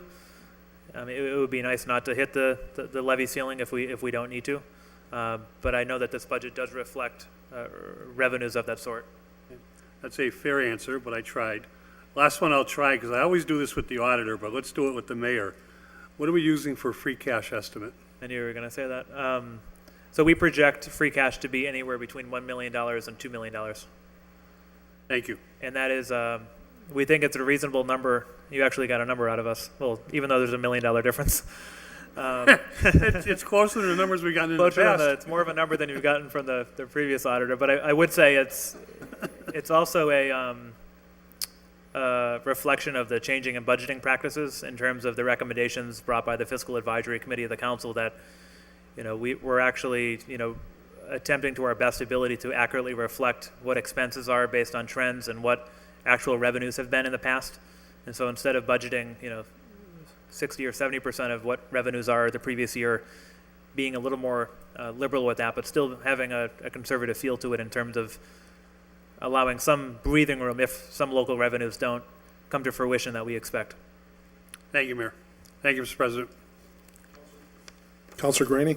Mr. Mayor, just to add to what Counselor Sullivan was talking about as far as the demolition of these buildings and so forth, I've been doing some research on properties for sale, multi-dwellings, single-family dwellings, abandoned properties, and vacant properties in the city of Holyoke, and it reads like something out of the United States of America.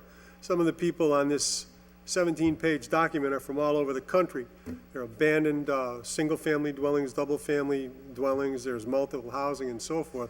So in the long-range plans, as far as demolition or taking care of these properties, if they're being cast upon the city, I don't see any concrete plan in the building commissioner's area or anything what we're going to do with these properties. It's a 17-page document with 255 pieces of property on it that are either abandoned or vacant in the city.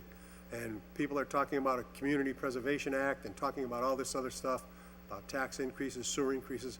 We got a tiger by the tail here. This is something that's critical, and Councilor Sullivan has been right on target with it, and I've been listening to what he's got to say. I'm just wondering what we're going to do about this. Yeah. And so we actually do have a plan, and I do want to commend the co-chairs of the Problem Properties Committee, Rory Casey in my office, and Damian Cody, and all of the department heads that come together on a regular basis just to discuss problem properties. And so there's now, for the first time, an actual database of what these properties are that you're referring to, and so also putting them into different categories. And so what properties, for example, should be taken by tax title, auction, other means of disposing them, which properties are ripe for receivership. And so now that we've beefed up some of our code enforcement resources in the law department and the building department, we now have more timely inspections, which means the legal department can now have more timely requests for receivership and takings and negotiations in House and Court in Springfield. Springfield has done a very effective job with receiverships, and we've seen small pockets of success here in Holyoke. We just hadn't had the employee capacity to pump out more receiverships, and now I feel like we're in a really good place to do that. And then what properties, for example, are sort of on the cusp of receivership, but don't make financial sense for someone who is a landlord or a building owner. And sometimes that difference is $5,000 or $10,000. And how could we creatively use CBDG money or other money to make up that difference, to make receivership a financially viable position for those folks who are doing receiverships in other communities? But some of the buildings are a lost cause. They absolutely need to go. They need to be demolished, and so it's a matter of finding the money. But then there are other buildings that we need to shore up, we need to preserve, we need to go after the owner, or we need to put them into receivership. And so this is exactly what this group is doing. And so economic development's at the table, Board of Health, the building department, community development. Like, hey, Marcos, is this a building in the urban renewal plan? Is there some private sector interest, or can we put this out for auction? And what's really great is, for the first time, people are actually having these conversations and not working in silos to make sure we get the best result at the end of the day. And I know once the report or vision of these properties is final, I know they're happy to come in, and we're happy to come in and provide a more detailed presentation as to the work of the Problem Properties Group, and sort of property by property, we'd actually know what the plan is for those properties. I know the Republican in Mass Live took a drive and profiled some of these buildings as well. It's like who's who in America, Yeah. or who isn't who in America, I should say. Counselor Tallman? Thank you, Mayor, for coming down and explaining your take on the budget in the city tonight. And one of my concerns, of course, is the sewer fund and how we're dealing with that. And I know we're trying to deal with trying to shut people's water off to try to get some of that revenue down. And it's a lot of money. Was it $700,000 or $800,000? And we know that that's not all going to come back at once. Yeah. But what I'm hearing from my constituents and from people I talk to is, they don't mind the increased paying a little bit, but they want to see that money that's owed now paid. Is there going to be a setup where that money will start streaming in, and then we're going to start paying the increase, or is it going to try to go together?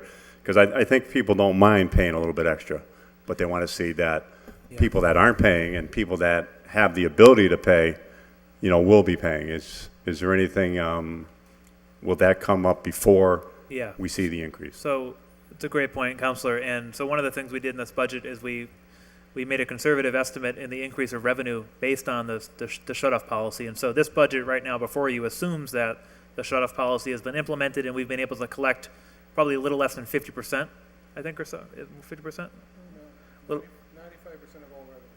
Of all 95% of all revenue, but of the uncollectible, how much? Well,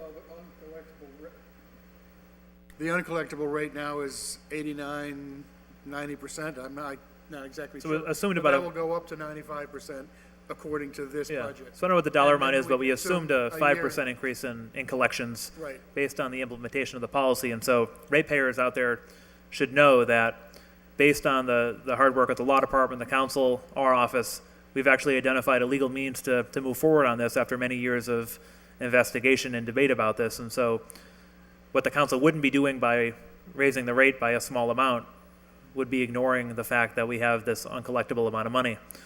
And so I think it's a two-pronged approach. Number one, a small rate increase. Number two, we're not just asking for you to pay more because you're a responsible ratepayer.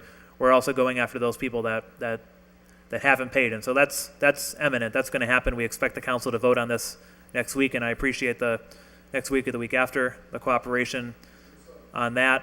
We've also provided some pressure to GDF Suez to keep the contract as low as possible. So I think that's a reasonable way to move forward. The other question I had, and of course, you look at a budget, you need money coming. You can make some cuts, and there's going to be increases, as you said, as healthcare, transportation costs with schools, and retirement that are always going to go up. But you need to find ways of bringing money in. Retirement, yeah. Is there some ways, and I mean, there's probably some things in here, and I know you talk about the building and trying to bring revenues in. Is there some ways that the city is working at to try to bring in more tax dollars to help offset the costs that are going up? Yeah, I think there's a number of different things. There's local revenue that the city controls to some extent. Obviously, we've benefited from the implementation of the hotels tax and the meals tax. We've benefited from the increased projection in the raising of the parking fees at the public parking garages. That was an additional $100,000 in fees at least. As more people, even though the meals tax and hotel tax are constant, as, for example, more people come to Holyoke or visit Holyoke, that naturally will go up if there's more options for people to eat, more hotels for people to stay at. This is also separate from the increased tax revenue that we're realizing from projects that have been under construction over the last couple of years that are now officially online and able to be calculated as part of new growth.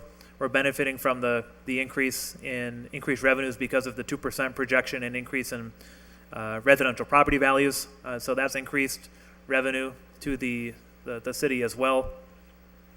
So there's a number of different things happening. I mean, there's also a number of projects in the pipeline for the city. There's about $175 million or so of private investment happening around the city. We see the Gary Rome project well underway. We see the Holyoke Hotel development, over $20 million project there underway. There'll be 2 new hotels constructed at that site, which will not only benefit the tax revenue, jobs, the effect of that, but also the hotels tax. And there's other development proposed throughout the city. Okay, so as these developments are happening, and not everything goes online right away, it could take a year, 2 years, 3 years down the road. But you see that as a projection that the city will be bringing in more tax dollars and still trying to keep our budget, level funded. Certainly, I think the trajectory of the city is a healthy one. It's a good one in that we've lived within our means over the last 5 years.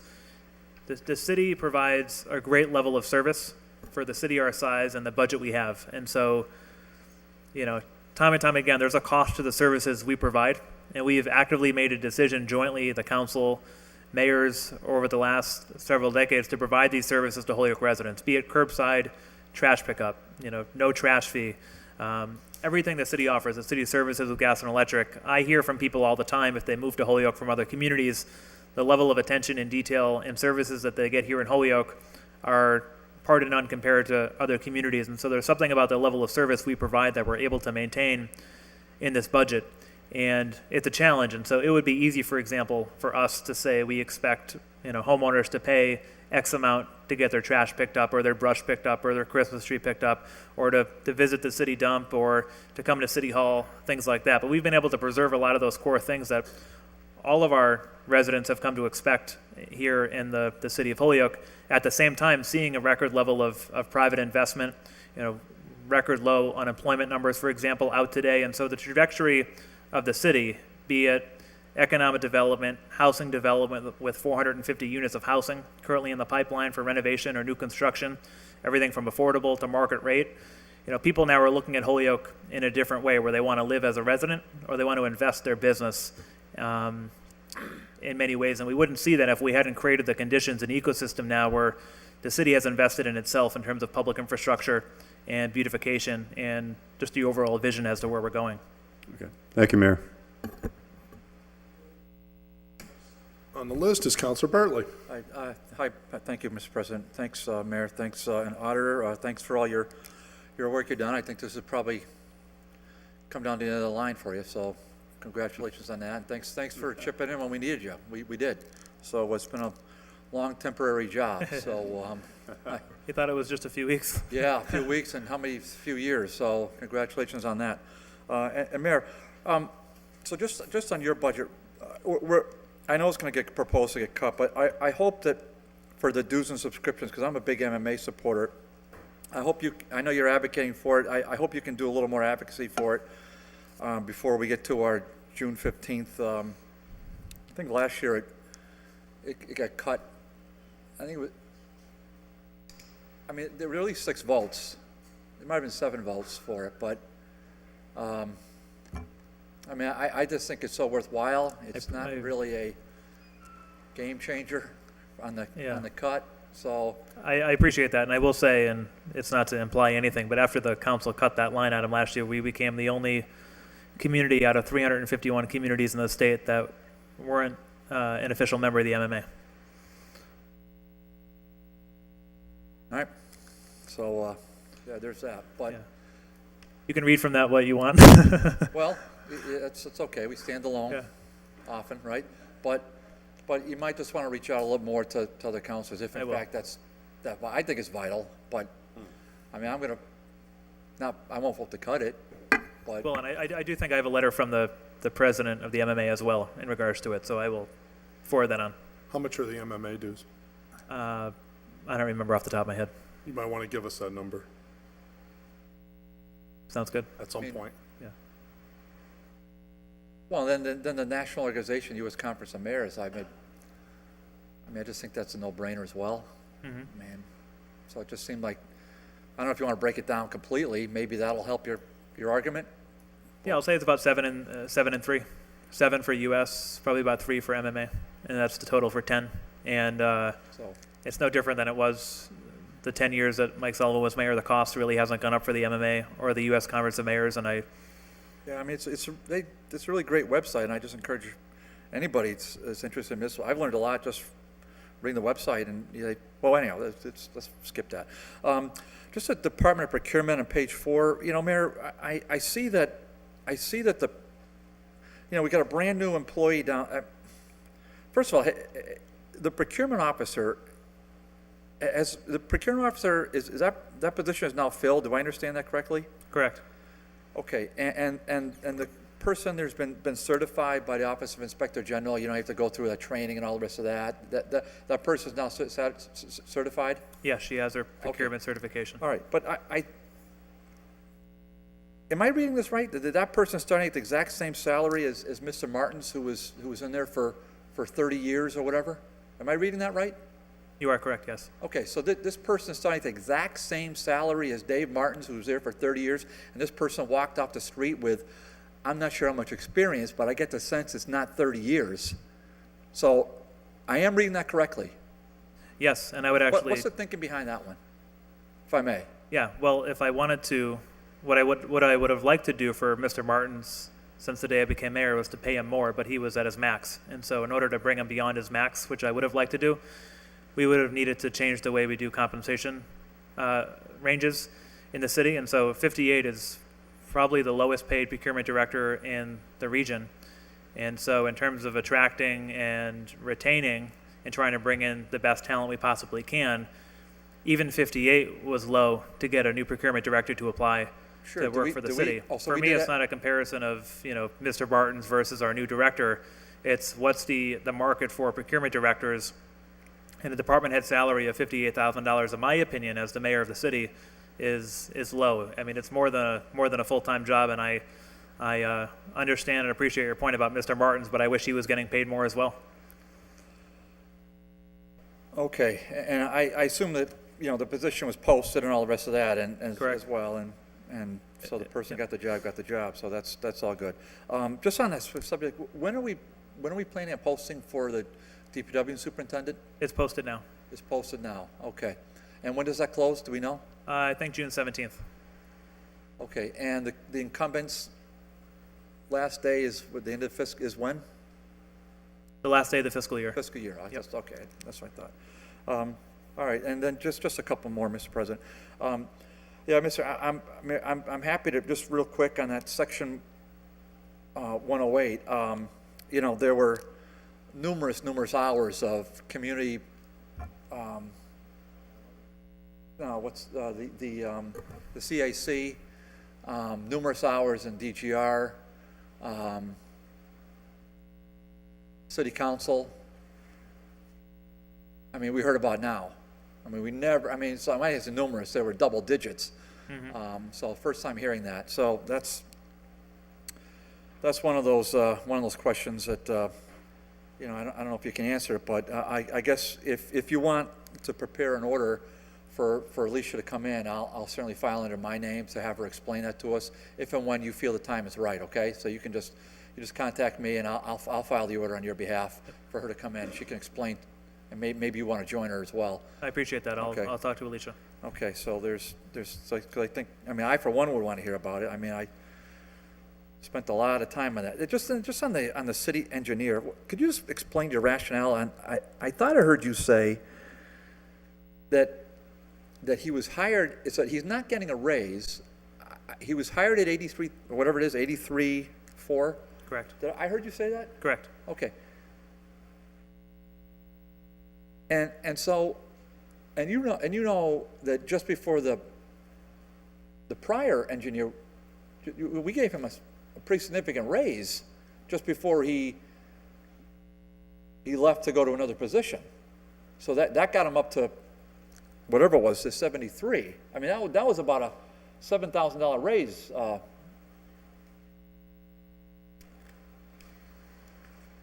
So, I mean, what are we? I mean, it's a question I got to ask Bill. I mean, I don't want to micromanage, but boy, I mean, it's just. Well, so the city engineer is in a certain classification with a certain range, and is advertised under a certain range based on experience and qualifications. And this particular applicant was an engineer in a different town or city. He met the qualifications, and the department head had the ability, based on the city ordinance, to hire this person at this level, and there was money in the budget to do that. And I know that the departing city engineer is making well over 6 figures in his other community as a city engineer. Okay. Well, I mean, he's a great hire, and it's not a reflection on the person. It's just the process. I guess just wasn't clear. So, to me, okay, that's all I have. Thank you. Thank you. Alex, do we have a nomination or appointment letter coming in on the purchasing director pretty soon? Yeah, you will have that hopefully at the next meeting. Okay, because I was going to say that appointment is subject to confirmation.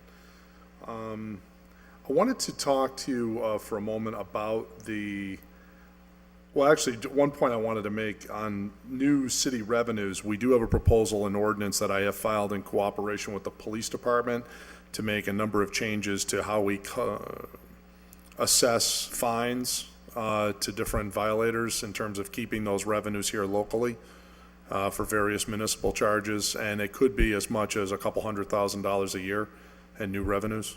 So just wanted to bring that to your attention. So I want to thank the police department for their work on that, particularly Captain Duguay. I thought she's done a lot of research and work on that. Yeah, and, that's great stuff. So yeah. Okay, back on the school budget, are you guys both coming on Thursday, or you're just okay? because I did want to ask, what I'm a little concerned about is, if I understood correctly, that the school department budget is a placeholder budget, that, that is what's going to largely hinge on how much this budget is or is not off.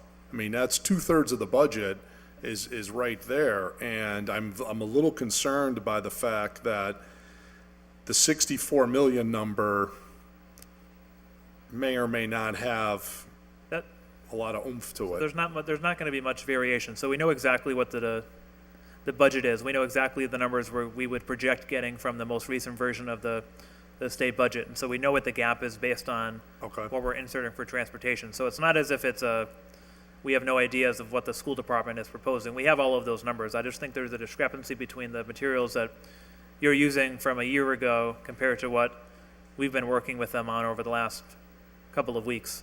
And, as Bellamy promised, we'll get some clarification as to what that number is that he has on his desk before Thursday night. All right, it's just that in the budget, the request is identical to last year. So therefore, it seems like my reconciliation sheet, if the bottom line number is the same, that means all the assumptions must be at this point the same. But what I'm hearing is that the assumptions are not the same, that perhaps the net school spending number, which was 80.6 million, to answer Joe McGivern's question, last year, 70.5 from Chapter 70, 10 million in minimum city required contribution. All these other numbers, I just wanted to see, are these still holding up to be true? Crossing guards, 127,000. Medicaid claims processing, 140. Halo rent, 50. Admin office rent, 340. We're going to give them the full charter school tuition reimbursement funds of $2 million that we get from the state. Is that number still the same this year? I don't know. It is? They're all in the same ballpark. I thought that was a wean. Don't they eventually wean you off some of those extra charter school monies, or are they still keeping those the same? Well, they wean them off over a certain number of years, but it just so happened that the new charter high school has continued to expand over the last 3 years, and so now they're up to a full cohort of 4 years of high school for the first time, and so part of that year is it's just starting. So Okay, so we're getting it's still more clicking that in. way. It pretty much evens out. You've got some big ticket items in here. City retirement contribution, unemployment expense, $2.7 million. Is that still the same? I don't know. I'm going to ask all these Yeah. questions Yep. on And Thursday. some of those numbers will actually be lower than they were in previous years as well. Insurance costs, 8.8 million. Property insurance, 120,000. School choice, money leaving the district, $2 million. Charter school tuition expense, this is the money that we pay to the charter schools, 11.3 million. Are all those numbers still the same? Because the bottom line that's in the budget today says it's all still the same. So if any of those numbers vary, these are such big numbers that has a huge impact on what the total. But It didn't vary a lot between this year and last year. I Okay. don't remember the specific ones. My recollection is we're about $400,000 better off this year in terms of the net of what we give in assessments and what we receive in revenue. So we actually came out a little bit better through all our state payments and assessments this year. But I can't tell you what the specific numbers are, but you'll have it by Thursday. And it's all under the general city umbrella, but you have this, you have the city side of the budget, right? You have the school department side of the budget. And so any variance would fall under the school department deficit, and they've already calculated basically what they think their deficit would be and what they have to close based on state revenues and what we're projecting to give them. And they will understand that a lot of those contributions from the city are level funded, if not going to be lower than they were the previous year. And so, to your concern, there's not going to be some unexpended, multi-million-dollar difference between last year and this year. Right. They know what their budget is. They know what they're getting from the state. And as other councilors have alluded to, we don't have to line item, control over the budget at this point. We're going to be told what, pretty much be able to calculate what minimum net school spending is, with the understanding that charter school reimbursement, some transportation costs, we can negotiate mid-fiscal year to make up for any difference if we need to. Okay. So right now, if I understand, the position is on the school transportation, that the number is 7.1, but we're giving them 6.3, and they're expected to make up the 800 in other areas. They did so this current fiscal year. Okay. Yeah. Number one, and a few options. Number one, carryover money that they'll have unexpended from this current school year. Yep. Which they've always had. Number two, they're in the process of renegotiating certain aspects of that contract.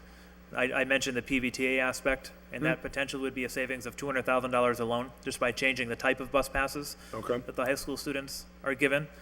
Also, there's been no comprehensive evaluation through the IEPs with students with special needs in terms of what kind of transportation do they need based on their learning disability or physical ability, and what do they actually want. And so Drs. Reich and others have came to the conclusion that special ed students are automatically classified in certain transportation, whether or not they need it or not, which is ballooning our special education transportation. And what I mentioned before is, Springfield has 5 times the amount of students in the district, and we're paying the same exact amount in special education transportation in the city of Holyoke with 1/5 of the student population. So something isn't adding up in terms of school transportation expenditures. And the city, as I said, and Dr. Reich will probably say it on Thursday night, has been incredibly generous in terms of school transportation over the last who knows how many years.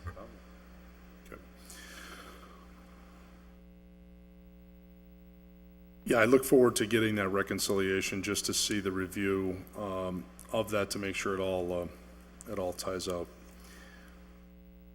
Counselor Vacan, you were next. Thank you. And this will be brief. I just want to follow up on the issue that was raised by Counselor Jordan and Counselor Bartley relative to the people being hired in at these high salaries when historically the people in the position before were at a much lower rate. And I understand the point about market comparisons and people walking into the position that are highly qualified. However, in the example of the director of Wisteria Hearst, we're talking about a budget where it was budgeted at 50, the person was hired at 58. And you are correct that we did approve the transfer to cover the salary. However, the context that occurred in is that the employee herself came before the committee having already been hired at a certain salary, and her presentation to us was, well, this is what I was hired at, but there's not enough money in the budget, so I really need you to give it to me. So that puts us in a difficult, and I'm only using it as one example, not, as an entire generalization, but if we do generalize this way of working around giving raises to hire the people in at the top of the grade, which is what I'm guessing happened here, because there was no other mechanism that I can see for it happening, I'm just going to put out there that it is going to cause a great deal of caution on the part of the counselor to increase the council, at least me, and those that will be considering raising ranges. Because the feeling that we're getting with the 3 examples here is we have a range and somebody walks in the door, the person who walked out the door was 10,000 less, the new person walking in the door is going to get the max of the range. So it creates a situation where if we approve, as we did last year, a budget of 50,000, but the contract allows the person to be hired at 58. I mean, this could be happening all over the place and amount to thousands and thousands of dollars. So my concern is when we're approving the budget that we're agreeing to live within it. If there's a workaround where a contract can just be used and then the person comes in and then you say they're not getting a raise because you just approved their salary, it makes it troubling from a budgetary point of view. If you take my point, if this is just generalized across the board, and it will have the greatest effect on the people who are paid the most highly. It has a small effect if they're a person with a low salary. But when you get up into these higher salaries, this trend of having the people start at the top is very troubling from a budgetary point of view. And I get the part about enhancing revenues to support the budget, but we also have the people paying the freight, the taxpayers, telling us, I'm tapped out, and again, we're happy because the house values went up and we're going to hit them again. You know, and they keep saying, where's Proposition 2.5 that said I don't have to pay anymore? And I'm constantly explaining to them how it works. So what I'm asking is, if we approve a budget that has this amount, absent us having to go back into ordinance and create an ordinance that says if a person is going to be hired over what we approved in the budget, then you have to come before us, that we have an agreement that what we're budgeting is going to be followed. You know, it's just troubling, because I could see this racking up to $250,000 easily in a year, potentially. And I understand your point, Counselor, but folks have to understand as well that a budget is a snapshot in time. And so if you work in the private sector, for example, a manager has to have the ability to hire folks when they leave. And so if one director is making X amount of money and you're going through a hiring process, every ordinance and law has been followed in terms of what the range is, and the administrator or the CEO of the company or organization or the department head knows what that range is, and we are legally required to advertise with that range per the ordinance. And so if someone applies based on their education and experience, and the posting says, you know, 45,000 to 65,000, those applicants are well under the impression, as they should be, that they have the potential to make up to that max based on their qualification. I do think it would be hampering the authority of the executive branch to be able to bring in talent by, again, requiring approval to hire someone outside of that. I think the Kate situation was a little unique in that typically we're able to find those additional monies in savings within the current budget.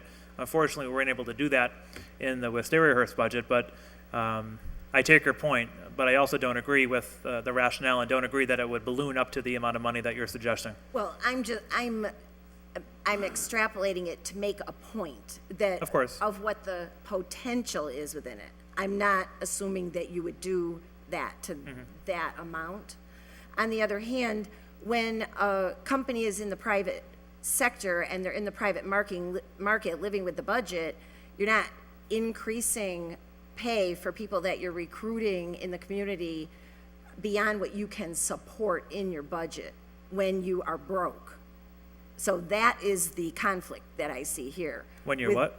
When we're not balanced in our budget and we're bringing in people at higher rates that aren't, at least in a couple of examples, based on the experience and credentials they're bringing to the table that we're aware of at the moment. That's the concern I have. I don't have any argument with the market, but we're not in a situation where the more we pay, we've got the revenues to pay for it.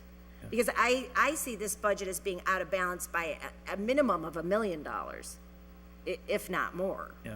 From what we've discussed tonight. Yeah, But and that's thank fine. you And for taking you're my welcome point. to your opinion, but I mean, Counselor, the numbers don't lie, and we've worked very hard in this budget, and the general fund is balanced, as other counselors have acknowledged. And the city's not broke based on the number of the services that the city does provide.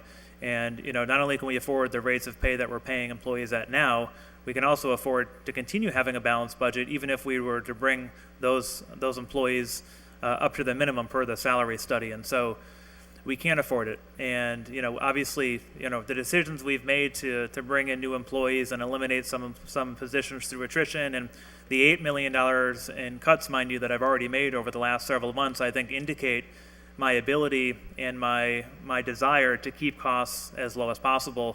I could have opted to cut zero, but obviously that wouldn't be the fiscally responsible decision for the mayor to do. But I've had to look many department heads in the face and say no to a lot of different things that many people would have liked. And so obviously this process, as you know, is a give and take in terms of what we want, what we get, and how do we find a sweet spot in the middle. But my managerial responsibilities are to recruit the best talent, and sometimes that is following exactly what I'm able to do with the ranges I'm given by the ordinances approved by the council in the past, and then execute.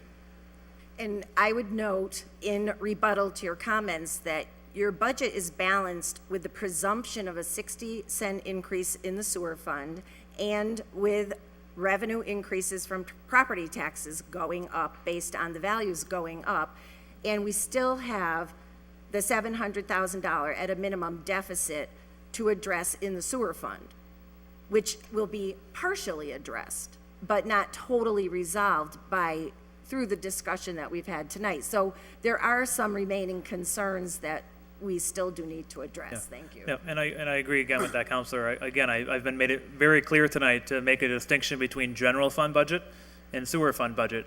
If I had the unilateral authority to balance the sewer and fund budget tonight, it would have already been done, but I can't raise the rate on my own. It takes the legislative body, and that's why there's been a gap. And mind you, since my first month in office, I think I've been recommending a sewer rate increase because that's my job. It may not be the political popular thing to suggest, but we also have a budget to balance, and for every dollar from the general fund we use to subsidize the sewer budget, that's a dollar less we're investing in police cars or sidewalks or road repaving or parks or other things that are going to benefit the quality of life for people in our residents. And so, yes, we do have a balanced general fund budget.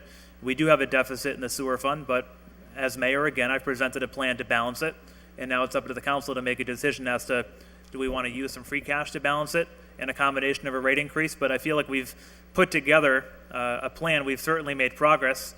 I wish that the I sewer... would agree that there has definitely been progress made. Thank you. I got it out of you. I appreciate it. Balanced is balanced, though, and we're not there yet. That's what I was waiting for. Thank you, Counselor. I just want to reflect on the fact that it is 8:45 and we have not gotten to revenues. We're talking about there's a balanced budget and we've only looked at one side, which is expenses.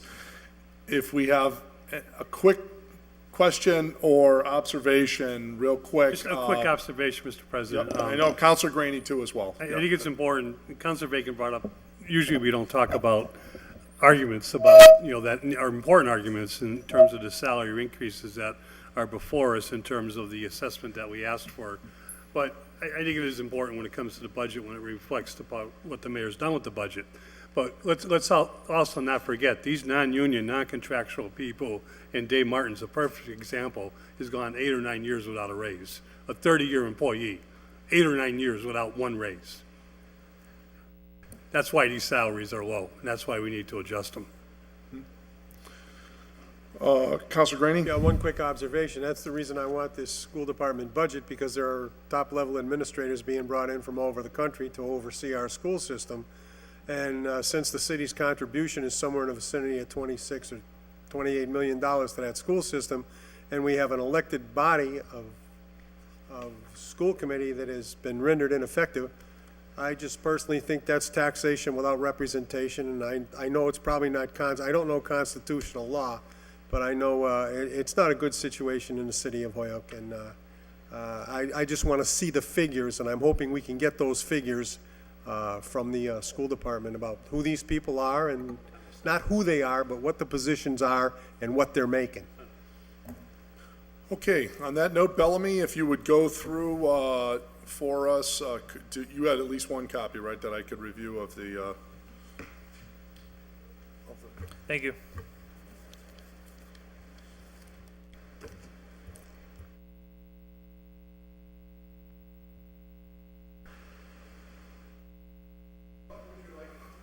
What exactly would you like Mayor, me you to can do? stick around for this, or? Yeah, that would be nice, only because I just want to see what the thinking is and going through, because I'm assuming you've approved all these revenue numbers? Okay. All right, we'll see how long it takes, but if you have to go, I understand. Go ahead, Bellamy, if you could just walk us through. The way the revenue is calculated, the ceiling from last year was $51,414,000. The tax assessor was projecting an increase of 2% in residential values, not commercial values. That's $560,000. If I divide that by the approximately 8,500 households, that would be around increase of about $65, if I've done the math correctly without my calculator. Tony, you want to come up maybe, too, since we're going to be talking about... Is Tony still here? Yeah, Tony's here. Oh, good. Why don't you... Did I get that right, Tony? We can do a twofer and get the assessor in here.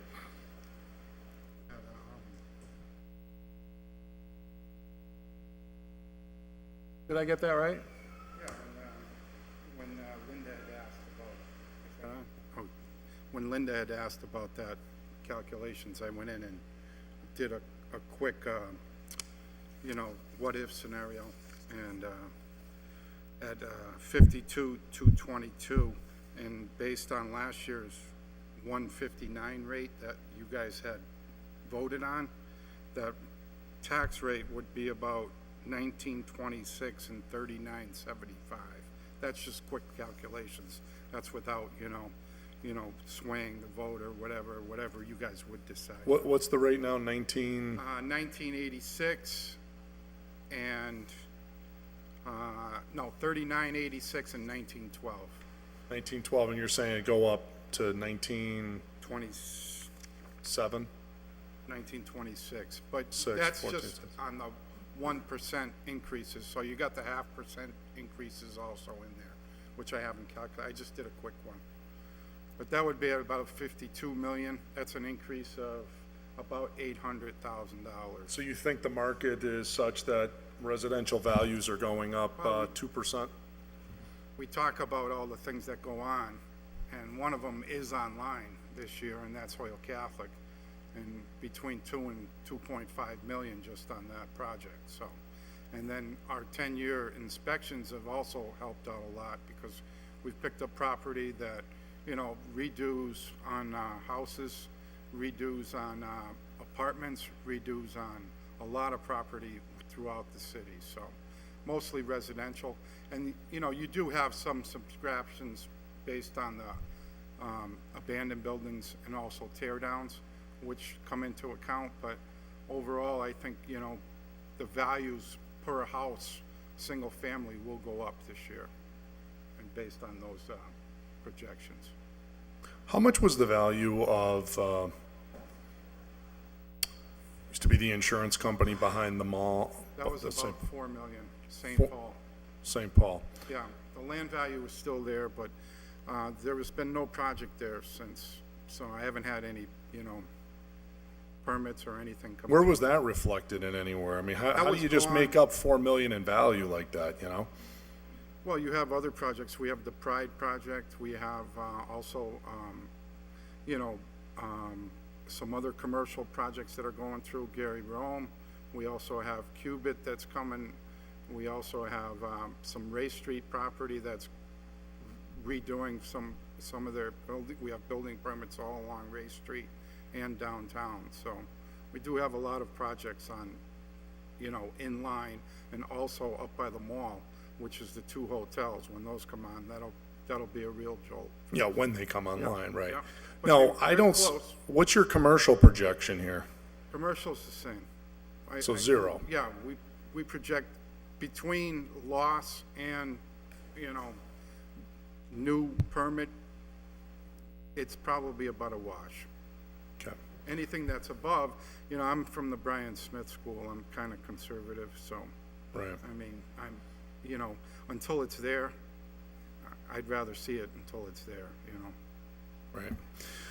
Okay. So residential up 2%, property, personal property, Yeah, that equates to about 2.5 million up in value on personal property on $100,000. So we definitely will probably exceed that, or come close and or exceed it. okay. All right. So we're predicting that the new levy ceiling will be $52 million and 52.074 million. And the projection is at this time to tax to that number. Well, that's the one thing. I mean, your value increases, you're allowed to collect that amount. So when your values increase, you would be able to collect that amount. And we're only basing that based on those values increasing. So if those values increase the way we've projected, then we're allowed to collect that money. You can go below it, but you have to do certain other financial moves throughout the board. Councilor Lisi, did you have a question on that, or? I'm getting old. I have to stand up a little bit too these days. So can you just repeat the numbers that you were talking about on the residential tax rate in particular? So we're currently taxing at 1912. And then you had mentioned this number of 1926. Well, that's in correlation because you're going to have a residential increase and you're not going to have a commercial increase. So obviously, if you took the same scenario as last year that you voted on for the split tax rate, your residential rate would go up. So you're saying if Because we of the maintain, residential if we maintain the commercial rate level, The commercial rate would go down based on So- those figures, if you took the same applied. Yeah, So it's the shift, it's the shift. yeah, the shift. If you But took at the end of the day, we could actually, we could be, because values are increasing, we would be increasing the revenue of the city even with level rate for residential and commercial taxes. Right. So we could be increasing the revenues without actually increasing any of the tax rates at all for residential or commercial properties. That's correct. So I think it's important to put that out there because I know that we talked about this big move from 1912 to 1926. And I think that, you know, for anyone who's watching, it's really important to make sure that you understand where those numbers are coming from and what they mean. The other thing that I just wanted to see if you had a sense of was if we were collecting at the same rate on the new values, what would that be comparable to in terms of the rates of collection currently? So you're talking about this move to 1926, right? So we're, you know, give or take, depending on what the council would vote. But, I mean, you're talking about the commercial rate also going down at that split, at the shift that was last year. Those are just projections by me. Yeah, but I mean, so I'm just saying, when we vote on the shift, we're really trying to do our best to, you know, maintain the rates or lower the rates for the business and commercial end of it all. Yeah. So if we were to keep it level, keep the rates level on this new valuation, do you have a sense of what that would be comparable to in terms of this year's like rate, what the collections that we're actually bringing in? Collection rate is what, at 98, 99%? Generally about 98%. One year in the past it was 90 down to 97, but the last couple it's been around 98%. Yeah. And those are That's solid good. numbers. Thank you. Okay. So basically, our growth is in the residential sector, and this is people making improvements into their homes, plus what we're getting from Holyoke Catholic. Yeah, and there's, we had like, go ahead, Mayor. We had about 3 or 4 brand-new houses on Michelle Lane also Right. that are online. We have some other brand-new houses that have just, you know, a couple split properties, and, you know, those all add up. Sure. I mean, commercial, I'm not saying that we're not gonna get it, but for our projections for, you know, for budgetary reasons, I mean, we're not there yet for commercial. We Right. will be in the next few years. Okay. So that's the property tax side.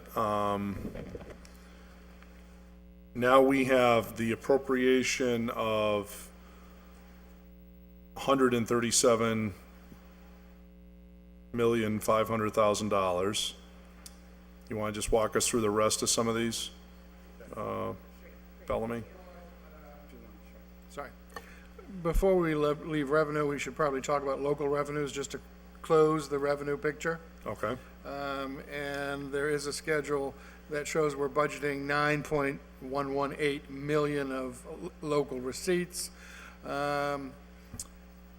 This compares to somewhere between 9 and 9.5 million that we'll collect this year.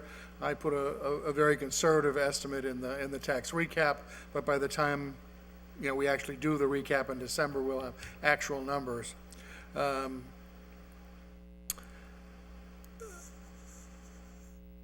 What's interesting to note is that local revenues have increased to 9 million this year from 7.9 million in 2011, you know, which was just after the recession, depression, whatever you want to call it, and have been increasing nicely ever since. You know, some of which is a result of votes by the council to do such things as the local meals tax and the rooms tax and so forth. There's been an increase this year with an increase in parking fees, with the move of the HEDIC subsidy into the revenue account.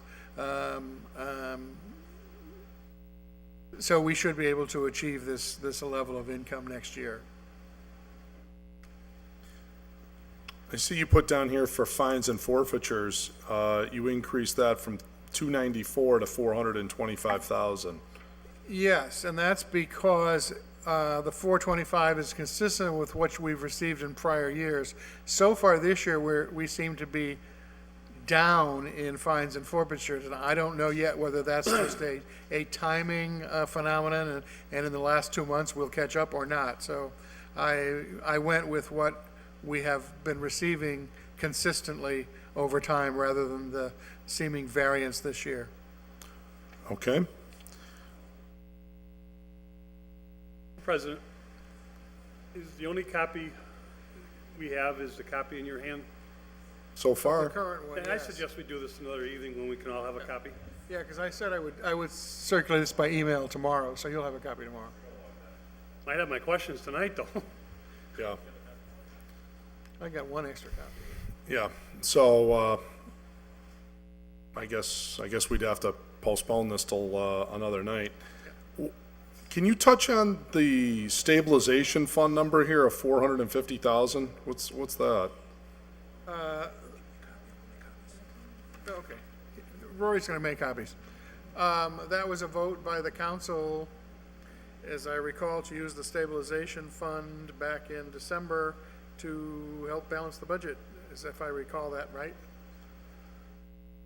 Yeah, but this is for the future year, though. Yeah, this is a recap of what's happened over the past 12 months. It's not entirely the future.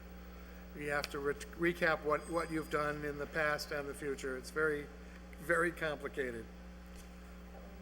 Yeah. Because, yeah.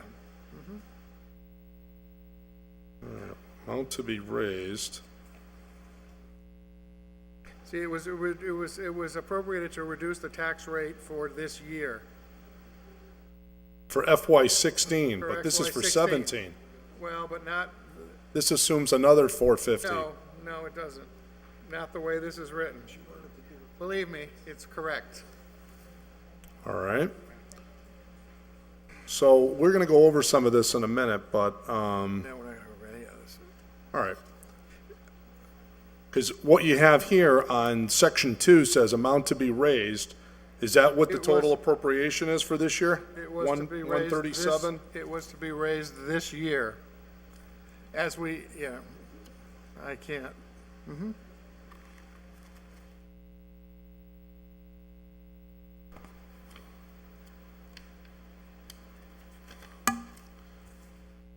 Because what I'm seeing here is there's a cherry sheet offset of 384. Correct. State and county, do you have the state and county cherry sheet charges, the backup on that, or? Yeah, I have all of them. Not Let's with me, see. but I have them all. Let's say 17 million. Yeah, here we go. Here's the appropriations and funding source, 137.5. Okay, that adds up. We'll go through all this in a minute, but I'd just like to see where you're coming. I'd like to see the backup sheet for state and county receipts, the one that backs up the 17.9 million number. Yeah. Okay, Tony, while you're here, overlay, 500,000. You agree with that number?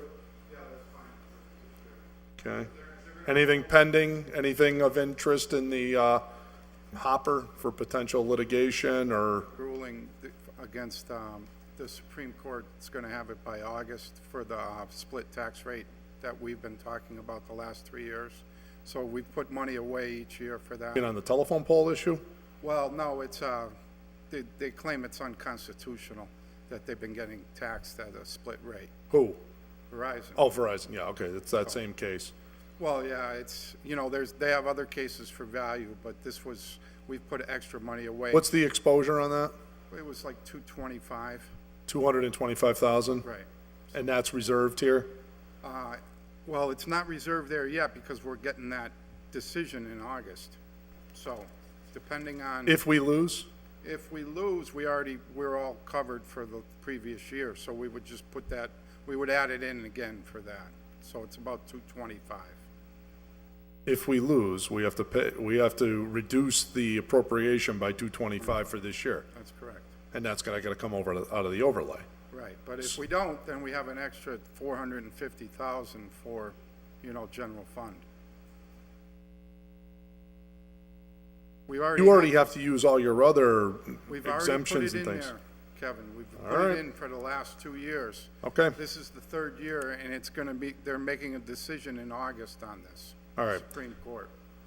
All right, so Bellamy, revenues, that's the expense side. Now, the revenues, as I understand it, is we say that there's 3.7 million in state receipts.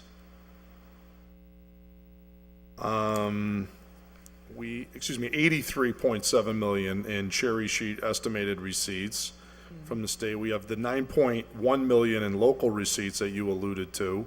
We have an enterprise fund of 8.5 million. That's the sewer fund. That's the sewer fund, okay. Then it says free cash, $460,000. Tell me about that. Well, that was appropriated back in December. See, this looks at the period of 2015 and, well, excuse me, looks at everything that's happened in 2016 through the budget for 2017. If you look on the last page, you see we have to recap free cash starting in fiscal year 2016. I think you should check that out, because I don't think that's what that means. That's my humble opinion, is I believe that this is saying is, I'll be happy to. just, But I think I have done it before. 'Cause I'm I- sure, but- I believe I'm with you on that, but my understanding is that the top column and the bottom column have to equal. And what it's saying is, state receipts are X, that's money we get from the state. Then we have local receipts, Right. which are 17.6 million, right? Because we've got to come up with $156 million. Right. Right? Okay. But the 156 million includes things from last year as well as this year. That's what I'm trying to say. That's why it's so complicated, this particular form. I will be happy to call my friend at the state tomorrow and make sure that the 450 is correct. Because this is saying 460 in free cash towards this year's budget, and then 450 in stabilization fund. It's the same thing.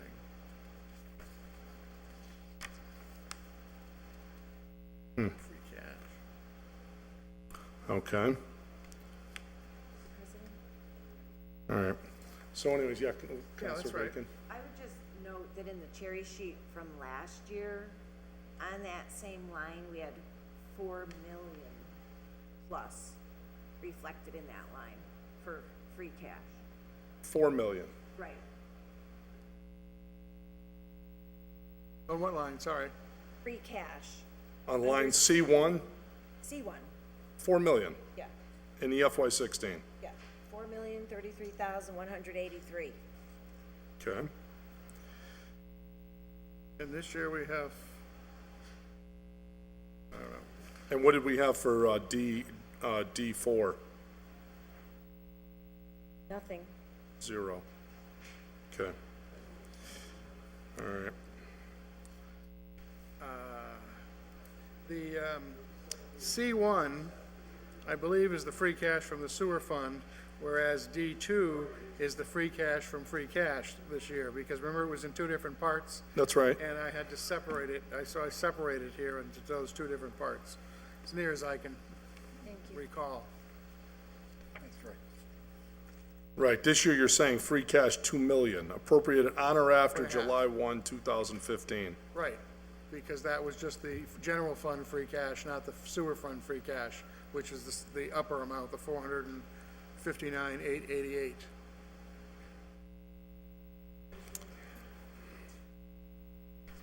All right, you're gonna, I'd be interested to see, so this year, what you're saying, thank you.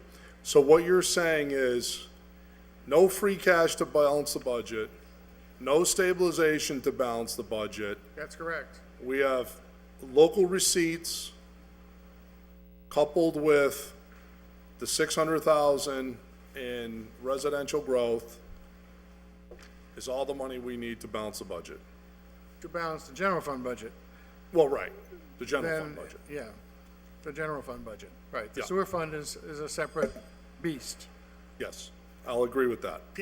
And So- beast is a good word. Yes, okay. So the million or 2 million that you think we're gonna have in certified free cash for this year, that is, we will not have, we'll be able to carry the full amount over into the next year. We will what? We will be able to carry that forward, once certified, into the next year, because we're not gonna need any of those dollars to either set the tax rate or to expend to balance the general fund. That is correct. That doesn't say we won't need it to balance the sewer fund. Right. Depends on what you guys do with that. Agreed, agreed. One thing I was gonna ask the mayor is, but I'll save it for police, but I'm intrigued about the retirements. I'm told that this may or may not be sufficient to cover all the buyback for police, various time odes and things. So, I'm interested to see if this budget ends up being how much we spend. That's the key, because if we balance it now, based on this and the revenues, that assumes no more transfers coming in. Right. Okay. Counselor Bacon? Maybe I missed it when I was looking at something else, but what is the 450,000 revenue coming out of stabilization fund? That's what I've been asking. He's saying that that is not, Didn't you vote in December to take money out of the stabilization fund as part of your overall Yes. budget balancing? Yes. And that's what that is. That goes okay. on this year's budget. Yeah. That's part of the revenue. There's two revenues for like from free cash. You're gonna have appropriations after July 1st, which start this year, and then you have the ones that were appropriated for last year to balance 16. But it's not applicable toward the new budget It's- we're looking at. It is part of it. It is Part of it part of it, is? yes. Because on the recap sheet, on page 2 of the recap sheet, Yeah, under free cash, you're gonna have your appropriations before July 1st of last year, and then after July 1st this year. okay, because the because vote was this- taken this form- after the budget was set. Right. The confusion is that this form doesn't look uniquely at 2017. Timing. It's recapping 2016 and then looking forward to 2017. And that's what you have the creates two- this two line confusion, items. because you're not sure what the real dates are. There's 2 line Thank you. items. Yeah, I was trying to figure something else out and I missed. Thank Okay. you. okay. Any other questions? Oh, I'm sorry, Counselor McGivern already had his hand up. I apologize, yes. Thank you, Mr. President. Councilman Real, McGivern. real quick, and thank Rory for a copy of this. 37 years, I've always had a recap sheet in front of me, and Bellamy, I agree with you, it's complicated, but there are certain parts, I think the President's covered most of them, that we need to know. And it's what the mayor's basing the expenses on is a lot of what's in this recap sheet. The one I'm interested in most is the parking fees themselves, how you base that number, 280,000?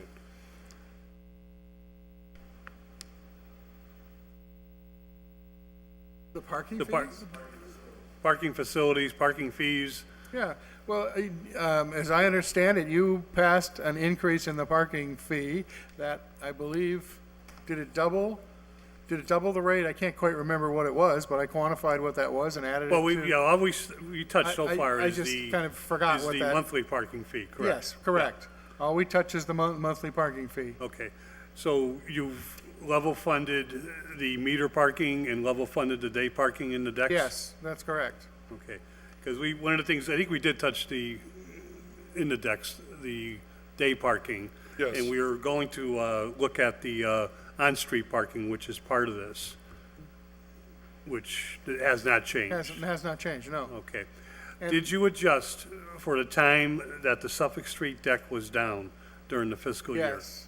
So I put more in for Suffolk than you would think. Because Okay. it earned very little last year, because I think it was last year, because it was down. Because we were routinely hitting 290 Yeah. and it also includes parking tickets also that the city issues.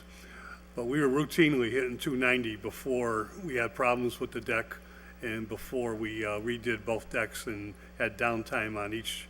At one time, the Dwight Street and the Suffolk Street would have been more last year's budget. So the estimate is 280 with all those calculations.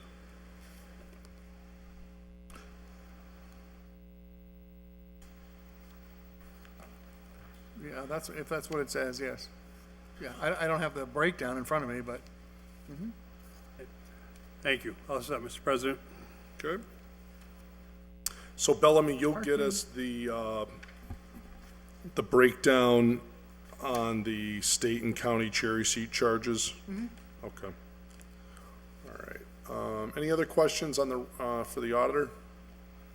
I think I had just one budget line question for you, Bellamy, on your budget. I can tell you what it is. My budget is going up $15,000 in professional fees because we're doing the biannual OPEB study, the study of other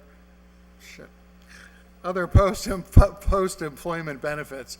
It's a statutory requirement. We do it every 2 years. It costs $15,000. There's a company named Siegel that does it, so I had to add that to my budget this year. Yeah. I'm sure that was your question, so I thought I'm prepared for it. Very good. Did you end up, we budgeted $59,000 in the first 6 months of the year from that line. You spent $10,500. Do you think you're really going to spend $60,000 overall? Yes, because the audit alone is $49,000, and then it was $10,000 for the free cash study analysis, whatever it was. So that's the total amount. It will all be spent, yes. Do you think As of this month, there's only $15,000 left that's unspent. They're working assiduously on the audit. Do you think we'll need the free cash $10,000 again this year to certify that, in light of the fact that I mean, that was kind of designed because of the fact that, you know, people were newer and I certainly don't know how to do it. I still don't know how to do it. You can ask Harry if he knows how to do it, and I think he'll say, let's hire the auditor to do it. Okay. And he'll figure out how to do it next year. I see. Okay. That would be my recommendation. All right. So maybe for one more year until Harry gets that under his belt. Yes. Okay. All right. That was it I had for your department. Yay. Any other questions on auditor? Okay. All right. Thank you. And now if we could have the tax collector and treasurer come in, that would be appreciated. Any other questions for the assessors? Oh, we haven't done your assessor's budget. Actually, let's just see. I did not have any questions on that. Anything on page 5 for the assessors? Okay. All right. Tony? Yeah. Just an explanation of the bodies that were down. Oh, and actually, the other question I did have, Tony, is status on third assessor. It's been advertised and everything. I mean, We've never received anything from procurement, I mean, from personnel, just so you know. We've never received a list of, we've never received a list of candidates or anything. that was the only one that really applied was the woman who works at the South Hadley office. I mean, I would just have her in and just, in front of you guys, ask her the questions that you want, and if you agree with her, you could just hire her. I mean, she's the only one that applied. All right, can you coordinate that with personnel? And we were kind of hoping that you guys would take the lead and bring that into us. Huh? I can't appoint. No, we understand that. I said to gather the packets and bring it into us. Yep. All right, and make a presentation and maybe coordinate with Ryan. She could go through public service, and they could ask, and, if they feel that she's... Yeah, but if we could get all the materials. Okay. We're the part-time people. You guys are the full-time people. We need you guys to coordinate that stuff, okay? right. And it's your department, and you're getting dinged in these audit reports for not having a third assessor, and Bellamy's chewed us out at least 6 times over it. So, so if you could coordinate that with that, we would appreciate that. And Joe has a question. The budget reductions, or put it more simply, who's doing the clerical work? Well, we have, starting in July, he did give us a part-time clerk. What budget would that be in? Right here. Bless you. Is it, principal clerk Says longevity. or floating? 16, it's half of the salary, 16.5. So That it'll- yes, person will It'll be, be a part-time employee, 4 hours a day, 5 days a week, which will help us immensely to let us do our job in the streets, you know? well, I guess that's the question. If a part-time clerk is replacing a principal clerk and a head clerk, are other staff, Carolyn is doing a lot of the clerical stuff too as assistant assessor. There's myself and Debbie, and then you have Carolyn Villegas as the third body in the office. So this would add a part-time fourth body. okay? So is all the work getting done? Yeah, we're getting all our stuff done. No complaints? I wanted to thank them too for mentioning about the raises. I mean, there are some things that go overlooked, and as Dave Martin was overlooked, you know, other offices too get overlooked. And, you know, 8-9 years ago, I bought a house thinking that I would probably get a raise every once in a while, even cost of living. So those things go by the wayside because certain offices are just taken for granted. So, you know, maybe in your next budget hearings or fiscal stuff, you know, there are some other offices that go overlooked for raises also. I mean, they've signed contracts for police, teachers, clerical unions, probably 3 times since the last time we've had a raise, so. Just Our a two thought. assessors have gone 7-8 years without any increase. But as you know, that's not us that does the raises. I But know. as the appointing body, we've done nothing about it either. We have something in front of us that can do it. I'm just, You know, still it's can't just- give them a It's raise. just for thought. I'm not begging, but it's just for thought, you know? No, I know. Thank you, Mr. President. Yep. Anything else for the assessors? Okay, thanks, Tony. Thank you. Thanks, Tony. All right, so, let's see, we have our treasurer with us and our new tax collector. Welcome. I'm sure this is as enjoyable for you as it is for us. Did you have any opening thoughts or comments or things you wanted to say before we kind of get into your budgets, or? I would just point out in mine that Councilor Bresnahan actually earlier pointed out the shift. Both of the clerks in my office did have a reclassification within the union, so you'll see that they're both under 2 different titles than they were last year. That's really all that's happened. They both got increases. And then I just want to point out that the certification stipend that's there for 1,000, that was for David because he was certified. I can't be for another 2 years, so that's not necessary. Okay, thank you. How much was the raises for these 2 staff? Off the Deputy, what are the titles that we're using now? We Sure, have, so I had a collections clerk who moved to head clerk, okay, and then Debbie was deputy tax collector, and she moved up to senior deputy tax collector. that looks, am I seeing a 6,000 raise there, or $5,800 raise? Yeah, I think there was a mid-year reclass for Debbie, I think, too, that bumped that original budgeted number up. So it wasn't quite as large of a jump, but it was fairly significant.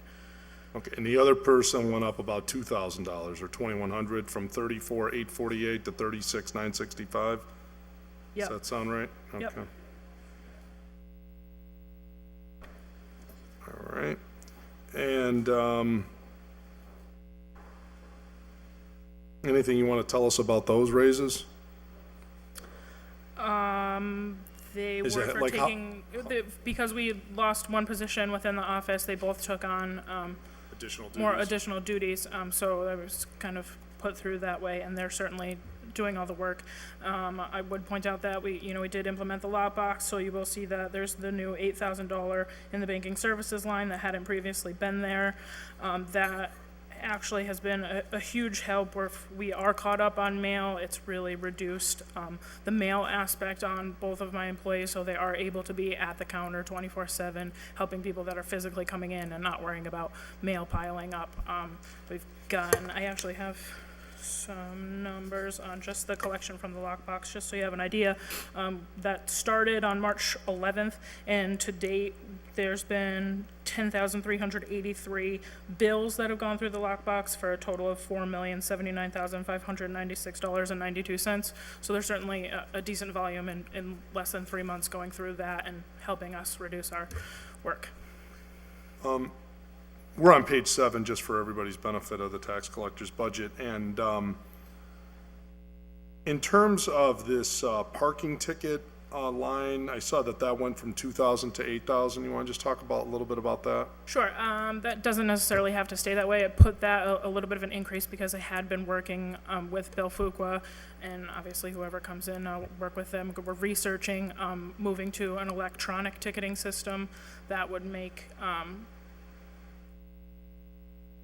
immediate upload of the tickets into the system to be paid right away, instead of Debbie having to input them once a week, and we lose a little in translation between Dan handwriting the tickets, which we believe. I'm trying to put together numbers from surrounding communities that made that change to see what their increase in revenue coming in with the parking tickets was when they made that switch.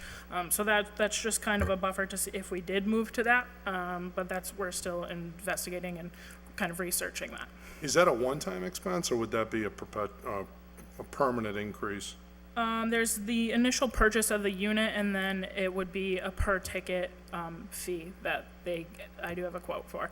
But yeah, it's certainly more than printing just regular plain tickets. Obviously, we were only doing $2,000 a year for that, which is also, so I'm trying to put together those cost analysis to see whether the increased revenue would outweigh that cost. Do you want to put a proposal together for us and then maybe come back in the future on that, or Yeah, is sure, yeah, and is that that's totally doable? fine. Yep, absolutely. Okay. Anybody questions on, actually, I did have one other question, is the number 98% collection rate, that's To been, date- yeah, like yep. how are we doing To for date FY16? to date for FY16 collections, we're at 97%, which 97%. is about average. We're certainly seeing in the next month the rest of that come in, so. And we're going right to whatever we have to do to coordinate with Sandy's office to boom, boom, boom, turn over any of these ones that are, Yep, I just did the fiscal 15 tax title Okay. certification, so that just got turned over, and Okay. trying to move the timeline up. Obviously, I was just paying a little bit of catch up coming in later in the game, but the demands just went out for anybody that still owes on fiscal 16, so we're trying to move that forward. how's things going, just overall, smooth? You're getting your sea legs under Yeah, you? I'm enjoying it. It's Good. working out well. I love my staff. They're very helpful. Tony's been helpful. Everybody's been great. Good, excellent. Counselor Bacon? Thank you. Thanks for jumping in. And the only question I have at the moment is if you've gotten any feedback from the taxpayers relative to using the lockbox and how that's working out from sort of the customer point of view. Yep. We've had a couple of timing issues, but that's just the post office, which we had all the time regardless. But from the constituents that we've heard from, I haven't really gotten any complaints about having to mail it to Worcester or Woburn or anything like that. It's been pretty positive. Okay, thank you. Counselor Bartley? Yeah, so congratulations, I'm happy you're in City Hall full-time, so that's great. And then when your new position. There's just two changes in the budget. Just explain what banking services are. They were at nothing, and now they're at a different number. And then just on your postage, which was down to zero, so you can just. First one's the lockbox. So banking. Yeah, the banking services is the lockbox Banking fees. is a lockbox. Yep, it's for the rental of the PO box and then the monthly usage services. Okay, and the postage? The postage, now that we've relocated downstairs, all our postage goes through the treasurer's budget, so we don't have that machine functioning anymore. Okay, Thank you. And speaking of moving your office, was there any expenses incurred moving from here to downstairs? Not in my budget, the DPW to build the door perhaps, but I don't know those actual figures. Bill would have that. How about like moving the computers and all that stuff? Nope, Keith just moved everything. Okay. All right. I saw Councilor Graney. Yeah, just quickly, Mr. Your mic's not on. The abandoned and vacant properties, is there a method to go after those people that owe taxes on those? Sure, she has a better idea, sorry. Sandy, yeah? On the abandoned properties, you heard in the mayor, by the mayor, that we have this committee now. It's called Problem Properties, and we meet every month, and it's usually about 3 hours because we cover every single property that is out there that has issues. We have the fire department there, we have codes, we have planning, we have community development. I send my assistant because she's becoming knowledgeable in regards to tax titles and how to take them. With the properties that we cannot go after that person, then of course I turn it over to Siddell and Siddell. They're very good at tracking down. As you know, there's properties that people have died, grandchildren, family members live in there rent-free because they feel not obligated to pay any taxes. So we go after them, and then we have evicted, this year we have evicted several, I would call them squatters, because they don't have the right to be there, and they're now going to go on a list for the city council's approval for the next auction.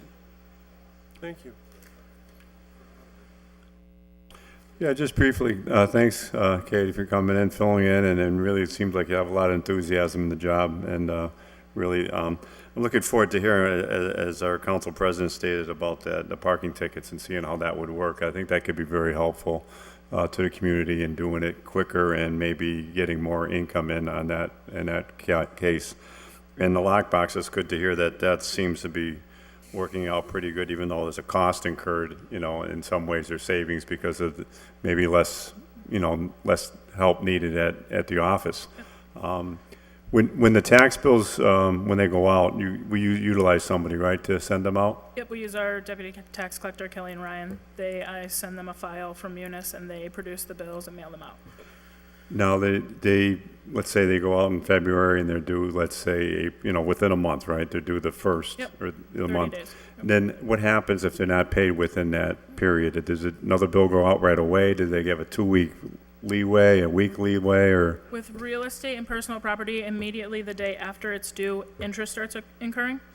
But we can't put a demand on until it's still outstanding after the May bill due date. So after about 20 days after the May due date, I then put the demand out, and a new bill goes out saying you have this demand fee, you need to pay this, and we continuously go after them. But I can't do that until the fourth quarter is done. Until the quarter is done? Fourth quarter. The fourth quarter, Yeah, okay. I can't demand one specific quarter. It has to be for the whole fiscal year bill. Oh, I see, I see. But interest incurs on each quarter as it becomes late. All right, because now, do you know when they actually get there to most people? A lot of people are using the lockbox. And the process, if they send it out, it's due April 1st, they send it out, March 30th. Doesn't get there maybe till April 2nd, and then it gets processed. Does that make them late, or is there a time frame Yep, so what I usually do is I'll see when the check was dated, and then you can see when it gets to the PO box. So anything that comes in a day after the due date, it automatically goes to an exceptions file that I then have to approve every day Okay. after the due date, so I can see, and it shows the check scan, it says what the check date was, when they paid it, when it got mailed out, and then I approve from that point whether it can be applied in a timely fashion or not. Okay, yeah, 'cause I know some people don't like to give away their money until the last possible second. I see it happening, and I don't blame them, but, that's something that I just wondered what the timing was and all that. Is there any problem, and I haven't heard it recently, but I think 6 months ago or longer, there were some people that would send in their checks for payment for real estate, and it wasn't cash for like 2 weeks or something. Right, and that was a huge part of the backlog when they dropped that one employee, and it was just Yuritsa and Debbie having to process the mail coming directly to them. So they were behind processing mail for 2 to 3 weeks probably. So you had stuff just sitting there not being able to Okay. be processed, which we've eliminated with the lockbox. Oh, that's a big thing. 'Cause, people, you know, they have the money there and they get their check statement back. You say, wait, it hasn't cashed yet. I sent it 3 weeks ago. But I think it's important too with the lockbox to get the money into the system Yep. as soon as possible. It helps, you know, with our flow of cash. you know. Absolutely. Okay, thank you. Okay, moving over to the treasurer's office, we now are looking at page 6. So, Sandy, why don't we just lead off with probably one of the more quasi-controversial items is, as you know, Katie used to work in your office. We selected Katie to be the tax collector. One of the pieces of that understanding from many was the fact that there's an opportunity here, potentially, of a savings. And I'd like you to walk through who's in what chair at what particular moment. There's also a request here to increase your extra clerical help. Can you kind of walk through, like, who's in what chair at this point? We know you're the city treasurer, so that one, we got that one. Thank you. And then, yeah, could you tell us, like, who's Sure. who over here for these positions? Okay, the assistant treasurer is now Amy Shanowski. Amy Shanowski. Okay. And then, How long has Amy worked for us? well, actually, she started off as our floater. She was our first floater that Katie and I had interviewed and hired. This was before Katie was appointed permanent tax collector. So I still had to keep that position for Katie open as my assistant. Once she was hired as permanent tax collector, I was able to reevaluate my office, and I offered the position to Amy because she was such a good fit for my office and the treasurer. So she is now my assistant. And then when Katie... Is that considered the number 2 in command? Yes, Okay. yes. All right. She is hired and fired at the discretion of the treasurer. That's under the ordinance. Under the Yep. ordinance, Yep. yes. And she has the understanding of that, and she doesn't, you know, Yep. have a problem. That's your old job. Yeah, that's my old job, Yeah, so yep. maybe she'll become treasurer Yeah, you someday. never know. So now, From Holyoke? yes, Oh, nice. yes. Okay. So now, we go down to the deputy treasurer. I had a deputy treasurer, her name was Kayla Rodriguez. So now when Katie took the position as the acting tax collector, I gave Kayla Rodriguez Katie Jakowski's position. It got a little confusing there, but I always wanted to keep the assistant, whatever Katie's job was, I wanted to keep open for her in case she didn't get where she is today, and I'm very happy she is where she is today. She deserves it. So now I made Kayla Rodriguez, who was hired as my deputy treasurer. So right now in my office, we have the treasurer, we have an assistant, and we have a senior deputy treasurer. Okay. Senior deputy treasurer does the payrolls and the accounts payables and anything that comes across the counter in regards to daily deposits from different departments. My assistant takes over my office when I am not there. She's in charge now of tax titles because it's gotten bigger because of all the departments that are involved in the problem properties that we want to put back on the tax rolls. And then there's myself.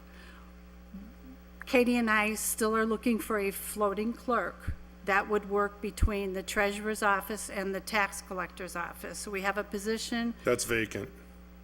yes, right now it's vacant. We are. Unmarked for 32,000. Correct.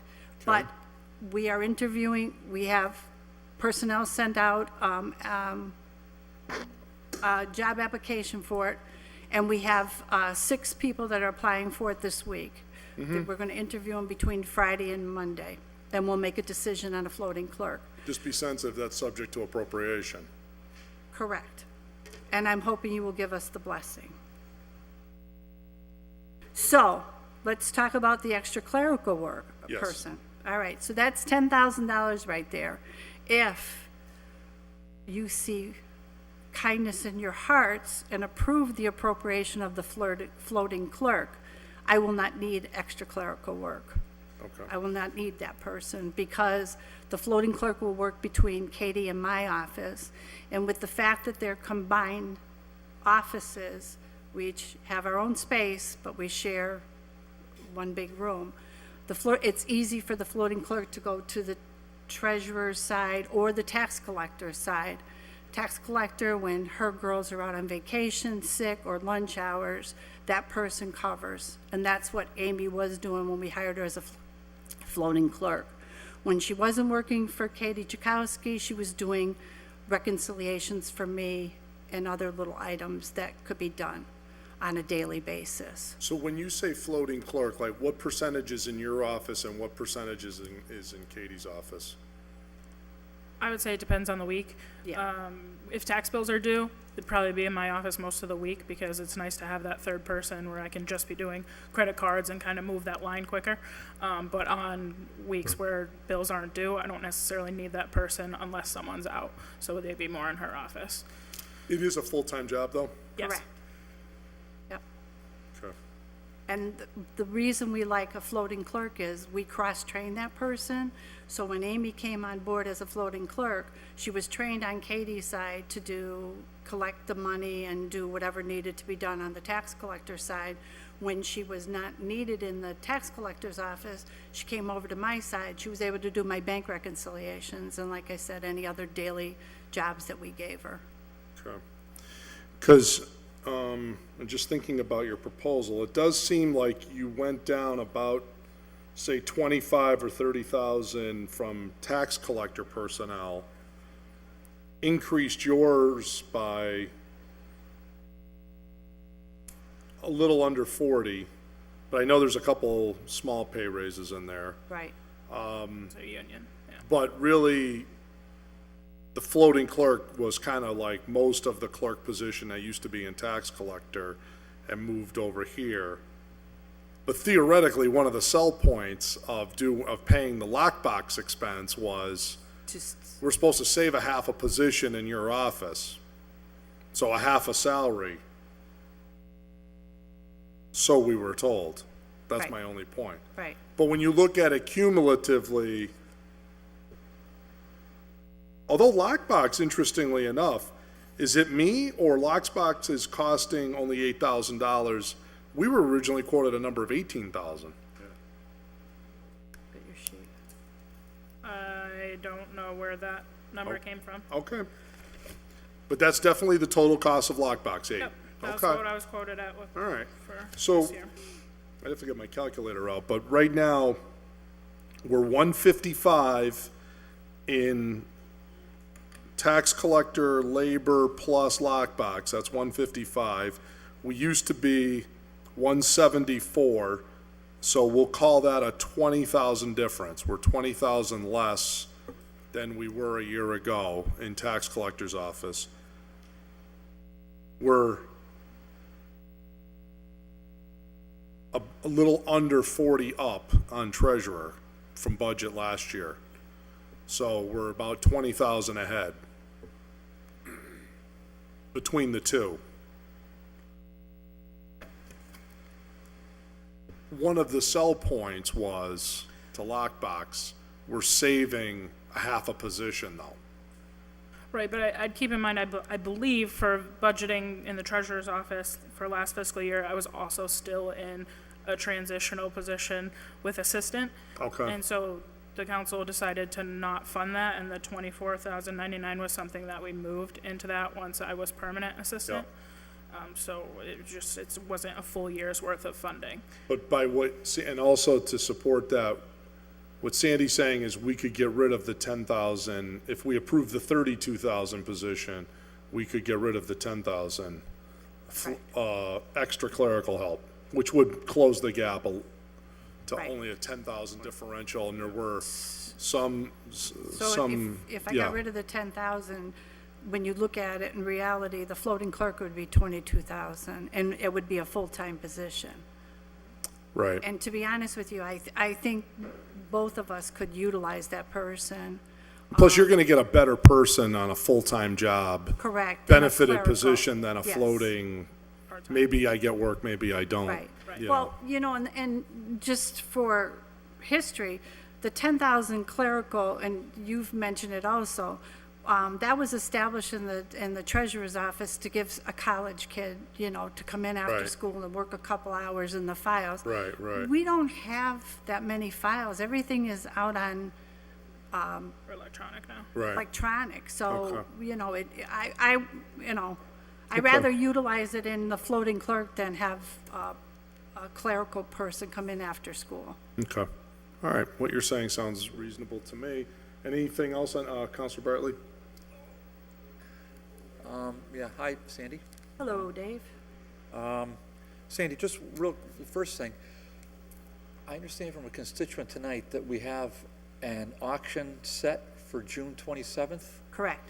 Would you do me a kindness? And Sure. would you send a formal communication to the city council? Yep. President, and so that we can put it on next week's agenda? Yep. And basically, these are all the properties that the city council gave their blessing on. And again, they were also reviewed by the problem property department. So they've been reviewed by codes, and planning, community development. So if there's a piece of property that it can be used in other avenues, it won't be on the auction list. I'm sure you made a wise decision and a judgment on which to go on there. And then if you would just send that communication to the Sure. president or Sure. get it to Ryan. Just to let you know, the auctioneer is Sullivan and Sullivan. I don't know if See you've that, heard of yes. them. And my first meeting with them, I was very impressed with their presentation. And then the fact that they took out, which I felt bad for my assistant because she has some allergies, but she went into these musty buildings with them to see what the type of building we were going to auction off. So we're not selling a pig in a poke, type of thing. So they did, so if you're interested and you go out into their website, they will actually give you snapshots of the buildings. I've actually been on the website. Yeah. All those are up there now? Yep, I've actually been on the website. Glad to hear so- Greenwood Avenue's on there. it is. It is Good on there. Lord. It Yeah. is. Yeah, It 32's is. on there. It Thank is. God. Yeah, it's on there. I'm just gonna keep going, okay? All right, so, Yep, I'll be more than happy to, I'll actually have my assistant send it to you. yeah, and really, I just wanna get that as disseminated as possible, so I'm hopeful that it'll be put on the city's website as well, Yep. prominently, and any other way you wanna communicate to, I believe it will be on the treasurer's website great. out there. Well, it may even could possibly make the front page of our homepage of our glorious Okay. website. It's a real beauty, so I'm sure that there's a lot of great Because it's going to information. be at the city hall, it's going to be upstairs. At the auditorium on June So 27th. we're saving on, I forgot the time, it's June 27th. You know what but time? I'm going to say 4 to 9. 4 to 9. Yep. Okay. 4 PM to 9 PM? Yep, Wow, yep. that's interesting. I'll tell you, it's an exciting process, Mr. President. You should check it out. I It's think great. I- When I've attended one of them. I yeah. think I will It's a real attend that. thrill That's at minute. an hour that I could attend. Yep. And Thrill we a don't minute. have to pay for a custodian because this custodian's here, so, and I just Always have to thinking. pay for a police officer. Always thinking. Thanks. Okay, so that's. Anybody, you can just show up and, Yes, interesting. yes. Well, you can show up, but you have to pay you have to give a An deposit. entrance fee. An entrance fee. Okay. And, yeah, it's either 5,000 if you're going to bid, and I think there's some low properties, so it's going to be 500. So it's going to go from 500 to 5,000. Just show up with your Bid checkbook. fast, bid high. It's just like WGBY. That's what they do. All right. Okay, so we're just gonna keep Interesting. going, Mr. President, but. All right, so, Sandy, okay, Sandy Smith, the treasurer, Amy's the assistant treasurer. Correct. Kayla title is what? Senior Deputy Treasurer. Kayla's the senior deputy treasurer. And who's the deputy treasurer? I have nobody, We have nobody nobody deputy and I treasurer. have Okay. nobody for the All right. budget. All right, so nobody in the budget. Okay, so that's that. I wasn't clear on how that all was laid out. Then and then just a couple minor ones, if I may. Register of deeds expenses, I see that it was there's a certain amount that was expended and there's a certain amount that's budgeted. It seems a little bit higher. Now, why is that?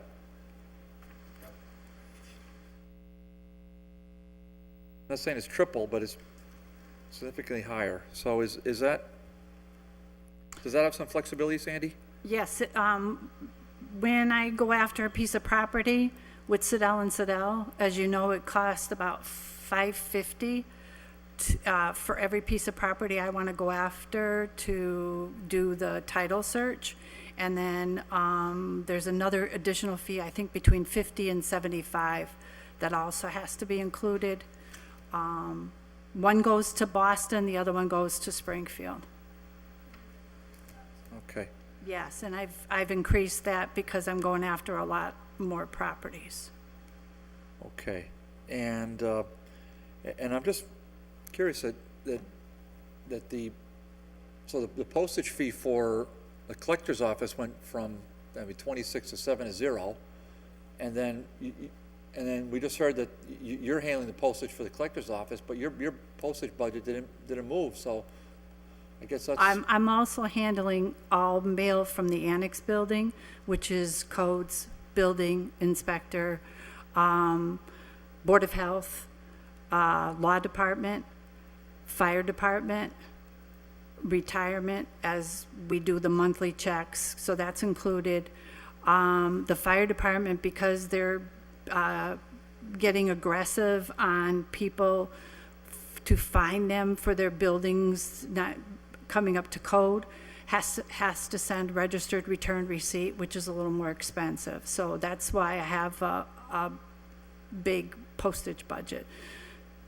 Okay, so you're telling me that these other departments you just named should have no postage budget? Correct. They should have no postage. And just, could you just reiterate Sure. those for me, Sandy? It's the annex building, which is Board of Health, Planning, Codes, Law Department, Fire Department, sometimes DPW, because they have also, Mr. Fuqua will send out notices to people who haven't mowed their lawns and stuff, so I usually do their return receipt letters. And then Fire Department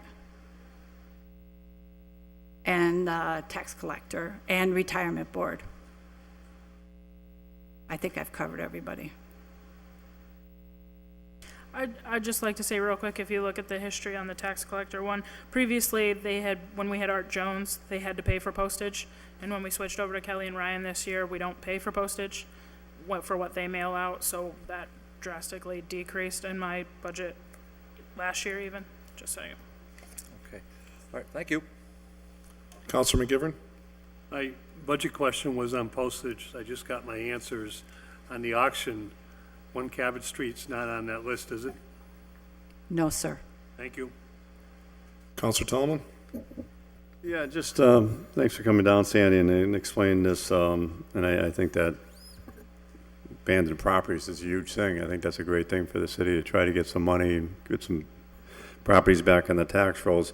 On the senior deputy treasurer, I'm just looking at the previous year's salary and this year's. It's like $20,000 difference.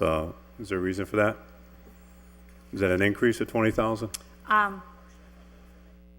It was partially funded for Katie, and then she took another position, so that's why it's Half was difference. 24? Yep. So that has been what is that, S33? Is that their ranking or Yes, that's the union's level or whatever? level, yeah. Okay. So and I guess they go by steps. I'm not familiar with the steps. union. Okay, and that's the salary. So she only makes just a couple thousand less than the assistant treasurer then, right? Correct. But the assistant treasurer, there are, I believe, different pay rates on Amy that. started at the bottom. And I started her at the lower level so that she could work her Work her way way up. up at Yeah. pay grades and Yeah. stuff. So that may increase in a couple years to Yes. 48 or, Yes. okay. Yeah. All right, thank you. Sandy, moving along to page 46, which is the debt principal and interest lines. Page 46. And then I don't know if, Bellamy, you want to speak to some of the page 47 numbers. Thank you, Katie. Thanks. You heard our discussion earlier, Sandy, about the whole issue of just going right out for bonding on some of these things that you're using bond anticipation notes for. Is that possible in order to avoid some of these interest on short-term debt charges? The problem with that is, for example, the Parks and Rec project, Yep. we got the council's approval on the budget of 2.2 million. I sent all the proper paperwork to bond council. They said yes, but it took a year for them, for Bill Fuqua to start the project. So it's hard to say, give me a bond for 2.2 million when we haven't started a project. Because we might get a better rate when we do go out to bond. So that's why we do bands, so we don't affect the cash. So Mr. Fuqua was nice enough to let me know that by June 30th, he will have incurred $240,000 of that portion of the 2.2 million. So I have taken out a band to cover that. We have the Metcalf School boiler project that the city council approved last year, roughly $975,000.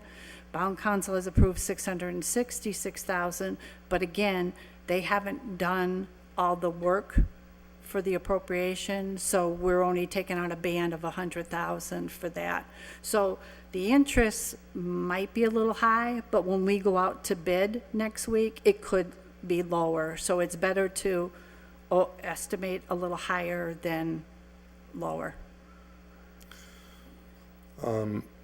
What would you like to tell us overall about the general state of debt principal and interest? There is some changes this year. It looks like generally downward that we have less principal and interest payments if versus what we budgeted last year. The total for long-term debt service last year was $4.8 million. This year, the principal and interest payments are $4.2 million. What do you attribute that to? Is it just things are getting... Well, I believe when John Lumber was the treasurer, he was able to renegotiate some of the bonds. So that brought the principal and the interest down, moving forward. Cinder's very good at letting us know that if we can take some bonds and renegotiate them, that we might have some for 2017 also, so it might again go down for 2017. Okay. I should say, it would probably be fiscal year 2018. Okay.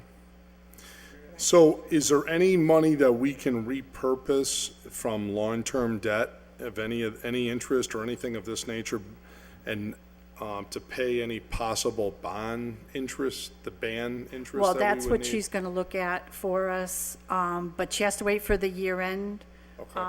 in order to do it, and then she has to see what we have, our financial report, which will be in the fall, so we'll be able to refinance and maybe bring some of the bonds down. Okay.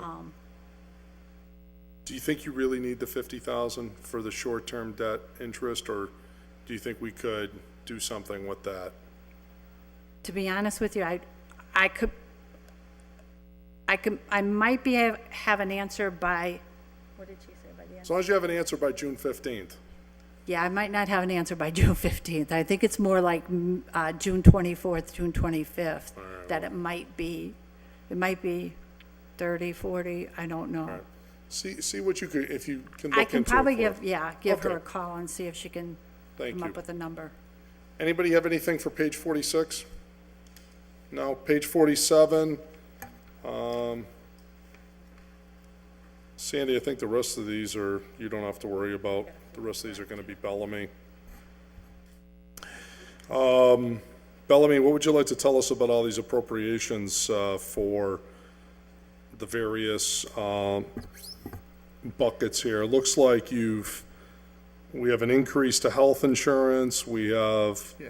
basically status quo with unemployment. Same for workers' comp. Everything is basically, Pretty close to the same. yeah, and I looked at what we spent last year, I looked at what we expect to spend this year, and tried to keep it, and the numbers are very close, so it's basically level funded. You know, the one change was health insurance, and that was the result of the Section 19 and negotiation process, and I was given a number as to what health insurance is going to cost.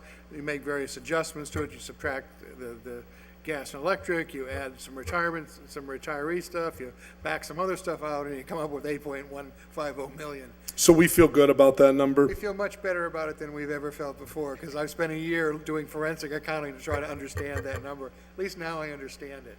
So we're only going up 3 or 4% About 5%. then? 5%? It's about 5%. And we all right. started at, well, one supplier wanted 33%, one wanted 18, and it's gone down consistently since then, through a lot of negotiation with, by our brokers. They really did a nice job on that. And we're hoping, you know, maybe we'll do even better when we find out how many people signed up for this plan versus that plan, but Okay. there are no guarantees there.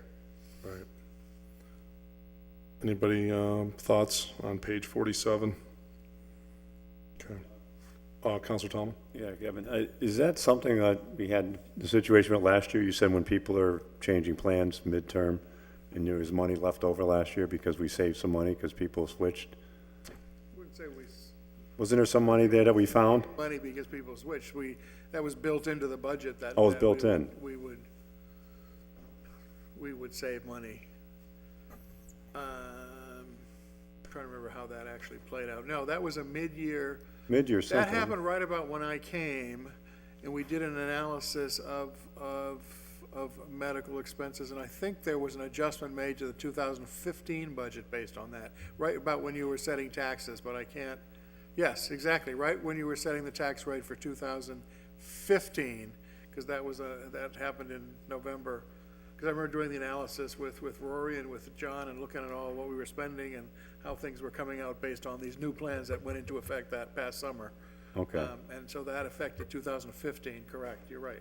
Okay, but can there be some changes for in this budget here that where people all of a sudden next year switch I don't over? think they're of the same magnitude, no. Not that big. There might be 20 or 30,000, but I don't think it's not gonna be 500,000, no. Okay, thank you. Not that different. Yep. Plans are not that Just different. let the record reflect that the Retirement Board Director, Cheryl Dugree, was invited to this meeting, but she did not show up. And the Chamber of Commerce Fiscal Advisory Committee was also invited. They could not attend, but they left me a communication signed by a couple different members.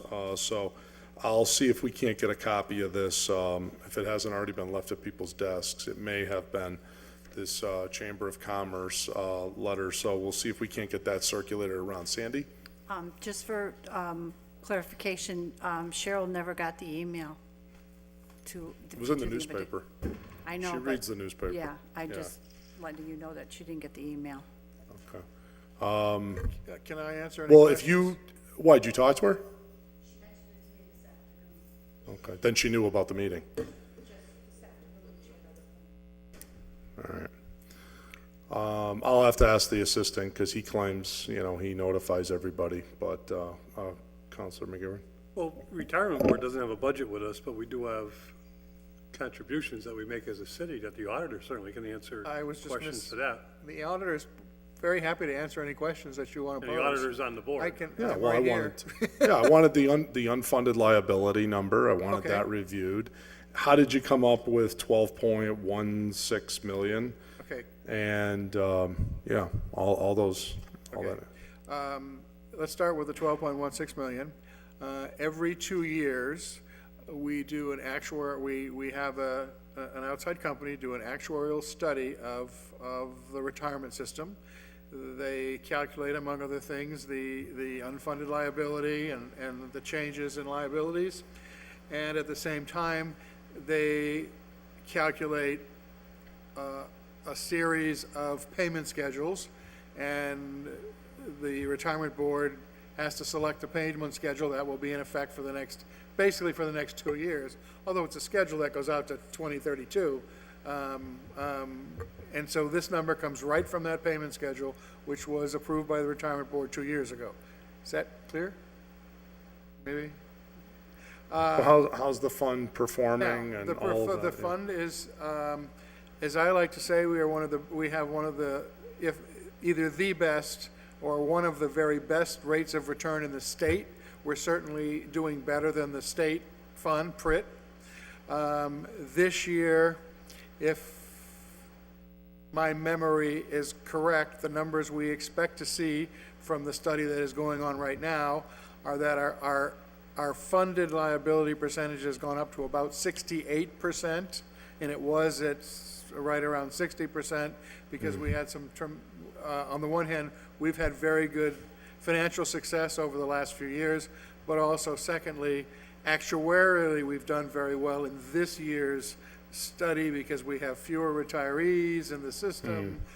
Can we get some reports on all this? I mean, Yeah, I yes. appreciate this Well, anecdotal yeah, because off the top of your memory we information. don't have the but- final report yet. We're getting it actually Thursday. See, I would So- go to the meeting and ask, but I can't afford to take a day off from work We have to a- go to your meeting. we had So, a- if they were held in the evening We had a with preview all other of it. meetings, We had a that would be preview of really it a couple helpful. of weeks ago, Cheryl and I did. So that's why I know what to Yeah. expect of this, but I haven't seen the final numbers yet. But I believe they're going to be very favorable for the city of Holyoke. Good. And in turn, that means that we can look at a new set of retirement contribution schedules over the next 20 years or whatever it is, that I hope will not be significantly different from this. And I hope they will be very different from that hideous number of 12,600,000 or 700,000 that you saw for 2018, which Right. scares the bejesus out of all of us. So, Right.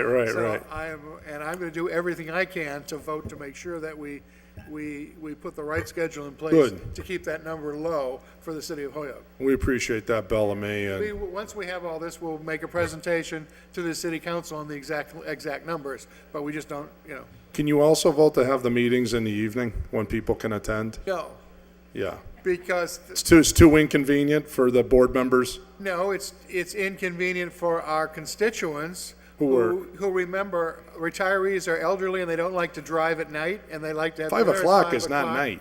It is in the winter.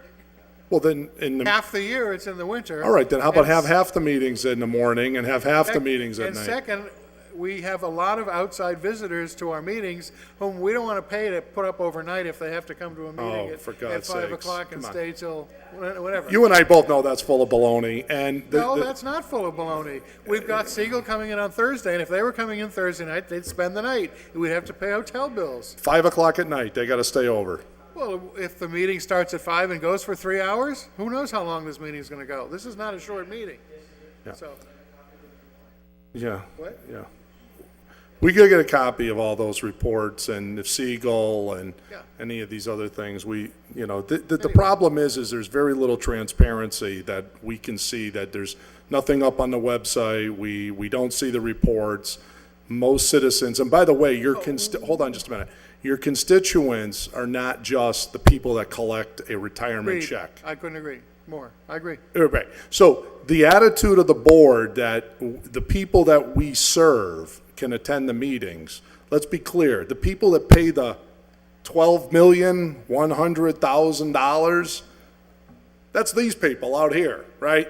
Not the people that are collecting a paycheck, There's more, so those people should be allowed to attend, Joe Sixpack that works 9 to 5, he should be allowed to attend the meeting too. And so my point is, it just seems to me like it's about board convenience and not about taxpayer convenience. And I really am at a loss as to why Cheryl and the board, or some members of the board, dig in their heels on it. It's like a screw you. We'll show you that we're not going to do it. it's really a friendly suggestion, and I really don't understand where that's coming from. It's like, I can tell you as one member of the board, I am not a night person. I do my best work in the morning, and I prefer to have morning meetings. Working here tonight is very difficult for me. I'm afraid I'm going to make mistakes, because I'm just not a night person. yeah. So from my standpoint, I like having meetings in the morning, because that's when I'm at my very best. And I go downhill from there. But, you Yeah. know, I'm old and weak, so. Yeah, I know. I mean, for a lot of us, some of us probably, we could have city council meetings at 10 in the morning, because I do my best, I can have a cup of coffee, come in, have a Danish, come in at about 10. Yeah. And then I could talk, be total alertness. But any other thoughts, comments? We're good? All right, hey, but I don't want to let that spoil an otherwise good evening. You'll get us those reports, and we would appreciate that, but I would seriously like to have the board reconsider that. But anyways, anything else for this evening? Okay, very good. Thank you. We're still on for 6:30 tomorrow. Police and fire tomorrow. We're on 6:30. Todd says he only needs 30 minutes.